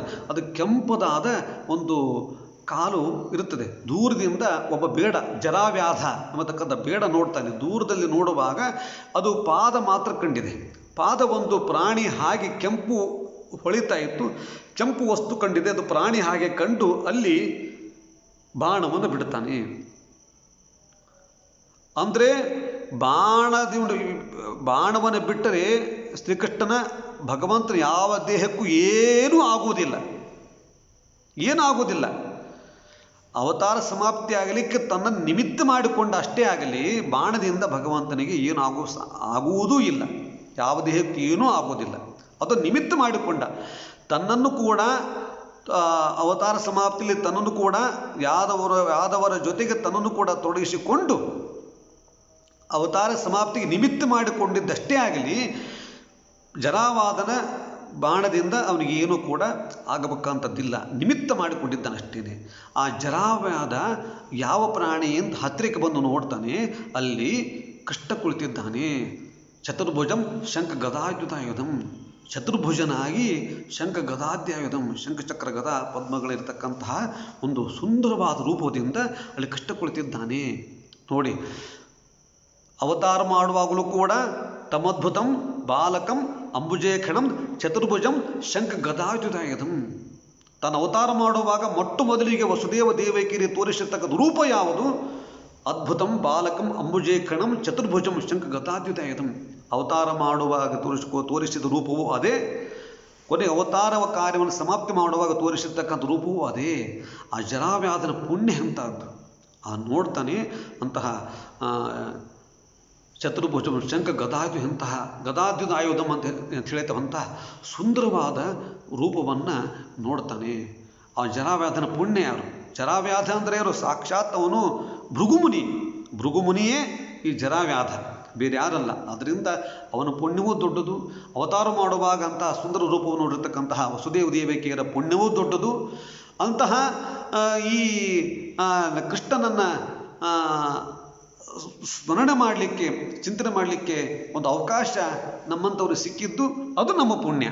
ಎಲ್ಲವೂ ಕೂಡ ಪುಣ್ಯ. ಅದರಿಂದ ಪುಣ್ಯ ಚರಿತ, ಪುಣ್ಯ ಕೀರ್ತನ ಎಲ್ಲವೂ ಕೂಡ ವಿಶೇಷವಾಗಿರ್ತಕ್ಕಂಥ. ಅದರಿಂದ ಅಂತಹ ಕೃಷ್ಣ ತಾನು ಅವತಾರ ಸಮಾಪ್ತಿ ಆದರೂ ಕೂಡ ಶ್ರೀಕೃಷ್ಣ ಮಂತ್ರದ ಅಲ್ಲಿ ಒಂದು ರೂಪದಲ್ಲಿ ಇದ್ದಾನೆ. ಓಂ ಕ್ಲೀಂ ಕೃಷ್ಣಾಯ ನಮಃ ಅಂತ ನಾವೇನು ಹೇಳ್ತೇವಲ್ಲ, ಆ ಬೀಜಾಕ್ಷರದಲ್ಲಿ ಆ ಕೃಷ್ಣ ಮಂತ್ರದಲ್ಲಿ ಒಂದು ರೂಪದಲ್ಲಿ ಸನ್ನಿಹಿತನಾಗಿದ್ದಾನೆ ಎಂಬತಕ್ಕಂಥದ್ದು ಕೂಡ ಉಂಟು. ಆದ್ದರಿಂದ ಕಲೋ ಕೃಷ್ಣ ಕೃಷ್ಣ ಭಕ್ತ್ಯಾ ಕೃಷ್ಣ ಪುರಸ್ಥಿತ. ಕಲಿಯುಗದಲ್ಲಿ ಕೃಷ್ಣ ಕೃಷ್ಣ ಕೃಷ್ಣ ಕೃಷ್ಣ ಅಂತ ನಾವು ನೆನೆದರೆ, ಭಕ್ತಿ ನೆನೆದರೆ ಅಲ್ಲಿನೇ ಪುರಸ್ಥಿತ, ನಮ್ಮ ಎದುರಿಗೆ ಬಂದು ನಿಂತುಕೊಳ್ತಾನೆ. ಎದುರಿಗೆ ಬಂದು ನಿಂತುಕೊಳ್ತಾನೆ ಅಂತಂದ್ರೆ ಹೃದಯಕ್ಕೆ ಗೋಚರವಾಗ್ತಾನೆ, ಒಳ್ಳೆ ವಿಚಾರಗಳನ್ನು ಕೊಡ್ತಾನೆ ಅಂತ ಅರ್ಥ. ತನ್ನ ಬಾರೋ ಮನ್ಮಾನಸಿಕ ಹೆದಿ ಅಂತ ಹೇಳ್ತೇವಲ್ಲ, ಮನಸ್ಸಿಗೆ ತಾನು ಗೋಚರನಾಗಿ ಅಲ್ಲಿ ನಮ್ಮನ್ನು ಈ ಸಂಸಾರ ಬಂಧನದಿಂದ ಬಿಡುಗಡೆ ಮಾಡ್ತಾನೆ ಎಂಬತಕ್ಕಂಥದ್ದು. ಅದು ಬಿಡುಗಡೆ ಮಾಡಬೇಕು. ಅದರಿಂದ ಶ್ರೀಕೃಷ್ಣ ಹೇಳಿದ ಸಂದೇಶ ನಮ್ಮ ಅರ್ಥ ಆಗಬೇಕು. ಅವನು ಸ್ಮರಣೆ ಮಾಡಿಕೊಂಡು ಓದಬೇಕು. ತಿಳಿಯತಕ್ಕಂತಹ ಮಾಡ್ತಕ್ಕಂಥ ಕರ್ಮಗಳು ಎಲ್ಲವೂ ಕೂಡ ಅದು ಉತ್ತಮವಾಗಿರಬೇಕು. ಅದಕ್ಕೊಂದು ಅರ್ಥ ಇರಬೇಕು ಮತ್ತು ಭಗವತ್ ತತ್ವ ತಿಳಿದು ಸಹಕಾರಿಯಾಗಿರಬೇಕು. ಇಲ್ಲ ಅಂತಂದರೆ ಏನಾಗ್ತದೆ, ಶ್ರೀಕೃಷ್ಣ ಹೇಳಿದ ಹಾಗೆ ಇದು ಬರೀ ತಿರುಗಾಟ ಆಗಿಬಿಡ್ತದೆ, ಬರೋದು ಹೋಗೋದು. ಸತ್ಯ ಇದರ ಆಚೆ ಇರುವ ಸತ್ಯ ಬರೀ ನಮ್ಮದು ತ್ರಿಕೋಣ ಪದ್ಧತಿ. ಪುನಃ ಭುವಿಗೆ ಬರೋದು, ಜ್ಞಾನ ಇದು ಯಜ್ಞ ಯಾಗ ಮಾಡೋದು, ಪುಣ್ಯ ಕರ್ಮಗಳನ್ನು ಮಾಡೋದು, ಸ್ವರ್ಗ ನರಕಕ್ಕೆ ಹೋಗೋದು, ಪುನಃ ಬರೋದು, ಪುನಃ ಈ ಭೂಮಿಗೆ ಬರೋದು, ಶ್ರವಣ ಮನನ ಮಾಡೋದು ಇತ್ಯಾದಿಗಳು ಮಾಡೋದು, ಯಜ್ಞ ಆಗಾದಿಗಳು ಮಾಡೋದು, ಪುಣ್ಯಕರ್ಮ ಮಾಡೋದು, ಪಾಪ ಮಾಡಿದರೆ ನರಕ, ಪುಣ್ಯ ಮಾಡಿದರೆ ಸ್ವರ್ಗ, ಪುನಃ ವಾಪಸ್ ಬಾ. ಇಷ್ಟೇ ತ್ರಿಕೋಣ ಪರಿಸ್ಥಿತಿ ನಮ್ಮದು. ಹೋಗು ಬಾ ಹೋಗು ಬಾ ಹೋಗು ಬಾ. ಅದೇ ಇದರ ಆಚೆ ಹೋಗಬೇಕಲ್ಲಪ್ಪ, ನಾವು ಸತ್ಯದೆಡೆಗೆ ಸಾಗಬೇಕಲ್ಲ. ಬರೀ ತ್ರಿಕೋಣ ಪದ್ಧತಿಯಲ್ಲಿನೇ ಪುನಃ ಭೂಮಿಗೆ ಬಾ, ಪುನಃ ಪುಣ್ಯ ಮಾಡಿದರೆ ಸ್ವರ್ಗ, ಪಾಪ ಮಾಡಿದರೆ ನರಕ, ಪುನಃ ಭೂಮಿಯಲ್ಲಿ ಹುಟ್ಟು, ಪುನಃ ಯಜ್ಞ ಆಗ ಮಾಡು ಅಥವಾ ಪುಣ್ಯಕರ್ಮಗಳನ್ನು ಮಾಡು, ಪಾಪಕರ್ಮ ಮಾಡು, ಒಂದು ನರಕಕ್ಕೆ ಹೋಗು, ಒಂದು ಸ್ವರ್ಗಕ್ಕೆ ಹೋಗು, ಪುನಃ ವಾಪಸ್ ಬಾ. ಇಲ್ಲೇ ನೀವು ತಿರುಗಾಡ್ತಾ ಕೂತ್ರೆ ಚಕ್ರದ ಹಾಗೆ ಏನು ಪ್ರಯೋಜನ? ಅದು ಹೇಳ್ತಕ್ಕಂಥದ್ದು ಶಬ್ದಬ್ರಹ್ಮಣಿ ನಿಷ್ಣಾತಃ ನಾ ನಿಷ್ಣಾಯಾತ್ ಪರೇ ಇದಿ. ಓದಿ ಎಲ್ಲ ಮಾಡಿ ಕರ್ಮ ತಿಳಿದುಕೊಂಡು ಎಲ್ಲವನ್ನು ಮಾಡಿ ಬರೀ ಹೋಗೋದು ಬರೋದು ಇಷ್ಟೇ ಮಾಡಿದರೆ ಅದರ ಆಚೆ ಇರತಕ್ಕಂತಹ ಸತ್ಯ ಏನಿದೆ, ಸತ್ಯದ ಬಗ್ಗೆ ತಿಳ್ಕೊಳ್ಬೇಕಲ್ಲ. ಆ ಸತ್ಯದ ತಿಳುವಳಿಕೆ ಆಗದಿದ್ದರೆ ಏನು ಪ್ರಯೋಜನ ಇಲ್ಲಪ್ಪ ಅಂತ ಹೇಳಿದ್ದಾನೆ ಉದ್ಧವನಿಗೆ. ಆ ಸತ್ಯವನ್ನು ತಿಳಿಯತಕ್ಕಂತಹ ಒಂದು ಬದುಕು ನಮ್ಮದಾಗಬೇಕು. ಇದಕ್ಕೆ ಸಹಾಯ ಮಾಡತಕ್ಕಂಥದ್ದು ಯಾರು? ಶ್ರೀಕೃಷ್ಣನೇ, ಬೇರೆ ಯಾರಿಲ್ಲ. ಅನ್ಯಥಾ ಶರಣಂ ನಾಸ್ತಿ ತಮೇವ ಶರಣಂ ಮಮ ತಸ್ಮಾತ್ ಕಾರಣ ಭಾವೇನ ರಕ್ಷ ರಮಾಪತೆ. ಶ್ರೀಕೃಷ್ಣನಲ್ಲದೇ ಬೇರೆ ಯಾರು ಕೂಡ ನಮಗೆ ಮಾರ್ಗದರ್ಶಕರಿಲ್ಲ. ಕರ್ತಾ ಕೃಷ್ಣಯ್ಯ ನೀ ಬಾರಯ್ಯ ಎಮ್ಮಾರ್ಥ ಧ್ವನಿಗೊಲಿದು ನೀ ಬಾರಯ್ಯ ಸುಗುಣದ ಕಣಿಯೇ ನೀ ಬಾರಯ್ಯ. ಎಷ್ಟು ಚಂದ ಹೇಳ್ತಾರೆ ದಾಸರು. ಕರ್ತಾ ಕೃಷ್ಣಯ್ಯ ನೀ ಬಾರಯ್ಯ, ಎಲ್ಲ ಇದ್ದು ಮಾಡಿಸ್ತಕ್ಕಂಥವ ನೀನು. ನಮ್ಮಿಂದ ಈ ಸತ್ಯವನ್ನು ತಿಳಿಯುವ ಒಂದು ಆ ಭಗವಂತನನ್ನು ತಿಳಿಯುವ ಒಂದು ಅವಕಾಶವನ್ನು ನಮಗೆ ತಂದುಕೊಡು, ಬದುಕು ಸಾರ್ಥಕವಾಗುವಂತೆ ಮಾಡುವಂತ ನಾವು ಕೇಳಬೇಕು. ಅದಕ್ಕೆ ಇಡೀ ಅವನ ಚರಿತ್ರೆಗಳೇನಿದೆ ಎಲ್ಲ ಮುಂದೆ ಬ್ರಹ್ಮದೇವರು ಹೇಳ್ತಾರೆ ಪ್ರಾರ್ಥನೆ ಮಾಡುವಾಗ, ಕೃಷ್ಣ ನಿನ್ನ ಚರಿತ್ರೆಗಳನ್ನು ಎಲ್ಲ ಕೇಳಿ ಈ ಅಜ್ಞಾನವನ್ನು ದೂರ ಮಾಡ್ಕೊಳ್ತಾರಪ್ಪ. ಯಾನಿತೇ ಚರಿತಾನೀಶ ಸಾಧವ ಮನುಷ್ಯ ಸಾಧವ ಕಲವು. ನಿನ್ನ ಚರಿತ್ರೆಗಳೇನಿದೆಯಲ್ಲ, ಮುಂದೆ ಕಲಿಯುಗದಲ್ಲಿ ನಿನ್ನ ಚರಿತ್ರೆಗಳನ್ನು, ನಿನ್ನ ಕಿರುತೆಗಳನ್ನು ಕೊಂಡಾಡ್ತಾ, ಹಾಡು ಹೇಳ್ತಾ, ಭಜನೆ ಮಾಡ್ತಾ, ಸ್ತೋತ್ರ ಮಾಡ್ತಾ ಈ ತಮಸ್ಸನ್ನು ದೂರ ಮಾಡ್ಕೊಳ್ತಾರೆ. ಈ ಪಾಪದ ತಮಸ್ಸು ಅಂತೇನಿದೆ, ಅಜ್ಞಾನ ಏನಿದೆ, ಈ ಅಜ್ಞಾನವನ್ನು ದೂರ ಮಾಡ್ಕೊಳ್ತಾರೆ. ಯಾವುದರಿಂದ ಅಂತಂದರೆ ನಿನ್ನ ಕೀರ್ತನೆಯಿಂದ. ಯಾನಿತೇ ಚರಿತಾನೀಶ, ನಿನ್ನ ಚರಿತ್ರೆಗಳೇನಿದೆ, ನಿನ್ನ ಚರಿತ್ರೆಗಳೇನಿದೆ ಅದನ್ನು ಕೇಳಿಕೊಂಡು ಈ ಕಲಿಯುಗದಲ್ಲಿ ಜನರು ಪಾಪವನ್ನು ಪರಿಹಾರ ಮಾಡ್ಕೊಳ್ತಾರೆ. ತಮಸ್ಸು ಅಂದರೆ ಒಳಗಿರ್ತಕ್ಕಂಥ ಏನು ಒಂದು ಮಡುಗಟ್ಟಿ ನಿಂತಹ ಈ ಅಜ್ಞಾನ ಇದೆ, ಈ ತಮಸ್ಸನ್ನು ಚೆನ್ನಾಗಿ ಕಳ್ಕೊಳ್ತಾರೆ. ಅಂಜಸಾತಮಃ ಅಂದರೆ ಚೆನ್ನಾಗಿ ನಿನ್ನ ಧ್ಯಾನ ಮಾಡ್ತಾರೆ, ಸ್ತೋತ್ರ ಮಾಡ್ತಾ ಆ ಕತ್ತಲಿನಿಂದ ದೂರ ಸಾಗ್ತಾರೆ. ಕತ್ತಲು ಅಂತಂದರೆ ಅಜ್ಞಾನ, ಪಾಪಗಳು, ಕೆಟ್ಟ ಕರ್ಮಗಳು, ಕೆಟ್ಟ ಆಲೋಚನೆಗಳು, ಕೆಟ್ಟ ವಿಚಾರಗಳು, ಕೆಟ್ಟ ಭಾವನೆಗಳು, ಕೆಟ್ಟ ಆವಿಷ್ಕಾರಗಳು, ಇವೆಲ್ಲ ಇಂಥ ಒಂದು ಏನಿದೆಯೋ ಈ ವರ್ತುಲದಿಂದ ಆಚೆ ಬರಲಿಕ್ಕೆ ಉಪಾಯ ಯಾವುದು, ಪರಿಹಾರ ಅಂತಂದರೆ ನಿನ್ನ ಸಂಕೀರ್ತನೆ, ನಿನ್ನ ಸ್ಮರಣೆ, ನಿನ್ನ ಚರಿತ್ರೆಗಳನ್ನು ಕೇಳತಕ್ಕಂಥದ್ದೇ ಒಂದು ವಿಶೇಷವಾದ ಅನುಕೂಲಕರವಾಗಿರ್ತಕ್ಕಂಥದ್ದು. ಅದರಿಂದ ಕಲಿಯುಗದಲ್ಲಿ ಬೇರೆ ಪರಿಹಾರ ಇಲ್ಲ. ಅದರಿಂದ ಕಲಿಯುಗದ ಜನರು ಕೃಷ್ಣ ನಿನ್ನ ಮಹಿಮೆಗಳನ್ನು ಕೊಂಡಾಡಿ ಸಾರ್ಥಕತೆಯನ್ನು ಪಡೀತಾರಪ್ಪ ಅಂತ ಅವರು ಹೇಳಿದ್ದಾರೆ. ಹಾಗೆ ಇವತ್ತು ನಮಗೆ ಶ್ರೀಕೃಷ್ಣನ ಒಂದು ಅನುಗ್ರಹ ವಿಶೇಷವಾಗಲಿ, ಅವನ ಒಂದು ಅನುಗ್ರಹದಿಂದ ಈ ಸತ್ಯವನ್ನು ತಿಳಿಯುವ, ಬರೀ ಈ ಕರ್ಮದ ಅದಲ್ಲೇ ನಾವು ಅಷ್ಟೇ ಇದ್ದುಕೊಂಡು ಪುನಃ ಸ್ವರ್ಗಕ್ಕೆ ಹೋಗು, ನರಕಕ್ಕೆ ಹೋಗು, ಪುನಃ ವಾಪಸ್ಸು ಬಾ, ಪುನಃ ಕರ್ಮಗಳನ್ನು ಮಾಡು, ಪುನಃ ಒಂದು ಸ್ವರ್ಗಕ್ಕೆ ಹೋಗು, ಒಂದು ನರಕಕ್ಕೆ ಹೋಗು, ಎಲ್ಲಿ ಹೋದ್ರು ಪುನಃ ಬರಬೇಕು, ಪುನಃ ಹೋಗೋದು, ಪುನಃ ಬರೋದು. ಆದರೆ ಇಷ್ಟೇನಪ್ಪ, ಇದರ ಆಚೆ ಇರುವ ತುಂಬ ವಿಶೇಷವಾಗಿರ್ತಕ್ಕಂತಹ ಈ ಸತ್ಯದೆಡೆಗೆ ಸಾಗುವ ಒಂದು ಅನುಕೂಲತೆಗಳನ್ನು, ಆ ವ್ಯವಸ್ಥೆಯನ್ನು ಭಗವಂತ ಕಲ್ಪಿಸಿಕೊಡಬೇಕು. ಆ ನಿಟ್ಟಿನಲ್ಲಿ ಸಾಗುವ ಒಂದು ಪ್ರಯತ್ನವನ್ನು ನಾವೆಲ್ಲವೂ ಕೂಡ ಮಾಡುವ. ಅಂಥ ಪ್ರಯತ್ನವನ್ನು ಹರಿವಾಯ ಗುರುಗಳು ಹಾಗೂ ಭಗವಂತ ಏನು ಭಾರತೀಯರನ್ನು ಮುಖ್ಯ ಪ್ರಾಣಾಂತರ್ಗತ ಶ್ರೀ ವಿಷ್ಣು ಇದ್ದಾನೆ, ಶ್ರೀಕೃಷ್ಣ ಪರಮಾತ್ಮ ಏನಿದ್ದಾನೆ, ಅಂಥ ಕಾರ್ಯಗಳನ್ನು ನಮ್ಮಿಂದ ಮಾಡಿಸಲಿ ಅಂತ ಹೇಳ್ತಾ ಎರಡು ವಾಕುಸುಮಗಳನ್ನು ಶ್ರೀಕೃಷ್ಣ ಪಾದಾರವಿಂದಕ್ಕೆ ಯಥಾಶಕ್ತಿ ಯಥಾಮತಿ ನಾನು ಸಮರ್ಪಣೆ ಮಾಡ್ತಾ ಇದ್ದೇನೆ. ಕೆಲವು ಅನಿಸಿಕೆಗಳನ್ನು ಮಾತ್ರ ನಾನಿಲ್ಲಿ ಹಂಚಿಕೊಂಡಿದ್ದೇನೆ. ಶ್ರೀಕೃಷ್ಣ ಜನ್ಮಾಷ್ಟಮಿಯ ಒಂದು ನಿಮಿತ್ತ ಪ್ರತಿ ವರ್ಷವೂ ಬರ್ತದೆ. ಪ್ರತಿ ವರ್ಷ ಬಂದಾಗಲೂ ಕೂಡ ಒಂದು ಹೊಸತನ್ನು ನಮ್ಮಲ್ಲಿ ಅಳವಡಿಸಿಕೊಳ್ಳಬೇಕು. ಕೇಳೋದಾಯಿತು, ಕೇಳಿದ ನಂತರ ಮಾಡಬೇಕಾದ್ದು ತುಂಬ ಇದೆ. ಒಳಗಡೆ ದೇವರನ್ನು ಕಾಣುವ ಒಂದು ಮನೋಭಾವ ನಮ್ಮದಾಗಬೇಕು ಅಂತ ಏನು ಶ್ರೀಕೃಷ್ಣ ಸಂದೇಶ ಕೊಟ್ಟಿದ್ದಾನೆ. ಆ ನಿಟ್ಟಿನಲ್ಲಿ ಸಾಗುವ ಒಂದು ವ್ಯವಸ್ಥೆ ನಮ್ಮದಾಗಲಿ ಅಂತ ಹೇಳ್ತಾ ಭಗವಂತನಲ್ಲಿ ಆ ನಿಟ್ಟಿನಲ್ಲಿ ಪ್ರಯತ್ನವನ್ನು ಮಾಡಿದ್ದೇನೆ. ನಮಗೂ ಕೂಡ ಆಗಬೇಕಾಗಿದೆ. ಇಂತಹ ಒಂದು ಅನುಗ್ರಹ ವಿಶೇಷವಾಗಿ ಶ್ರೀಕೃಷ್ಣನಿಂದ ಆಗಲಿ ಅಂತ ಹೇಳ್ತಾ, ಶ್ರೀಕೃಷ್ಣನನ್ನು ಯಾರು ಇವತ್ತು ಸ್ತೋತ್ರ ಮಾಡ್ತಿದ್ದೀರಿ, ಯಾರು ಅವನ ಕುರಿತು ಭಜನೆ ಮಾಡಿದ್ದೀರಿ, ಯಾರು ಅವನು ಪ್ರೀತ್ಯರ್ಥವಾಗಿ ಗೀತಾ ಪಾರಾಯಣ ಮಾಡಿದ್ದೀರಿ, ಎಲ್ಲರಿಗೂ ಕೂಡ ಆ ಶ್ರೀಕೃಷ್ಣ ಪರಮಾತ್ಮನ ಪೂರ್ಣ ಅನುಗ್ರಹವಾಗಲಿ. ಅವನ ಕೃಪಾ ಕಟಾಕ್ಷದಿಂದ, ಅವನ ಒಲುಮೆಯಿಂದ ನಿಮ್ಮಲ್ಲಿ ಸದ್ಭಾವನೆ, ಸದ್ವಿವೇಕ, ಸಚ್ಚಿಂತನೆಗಳು ಮೊಳಕೆಬಡಿದು ವಿಶೇಷವಾದ ಬೆಳಕು ಬರಲಿ ಅಂತ ಹೇಳ್ತಾ ಎರಡು ಮಾತನ್ನು ಮುಗಿಸ್ತಾ ಇದ್ದೀನಿ. ಶ್ರೀಕೃಷ್ಣಾರ್ಪಣಮಸ್ತು.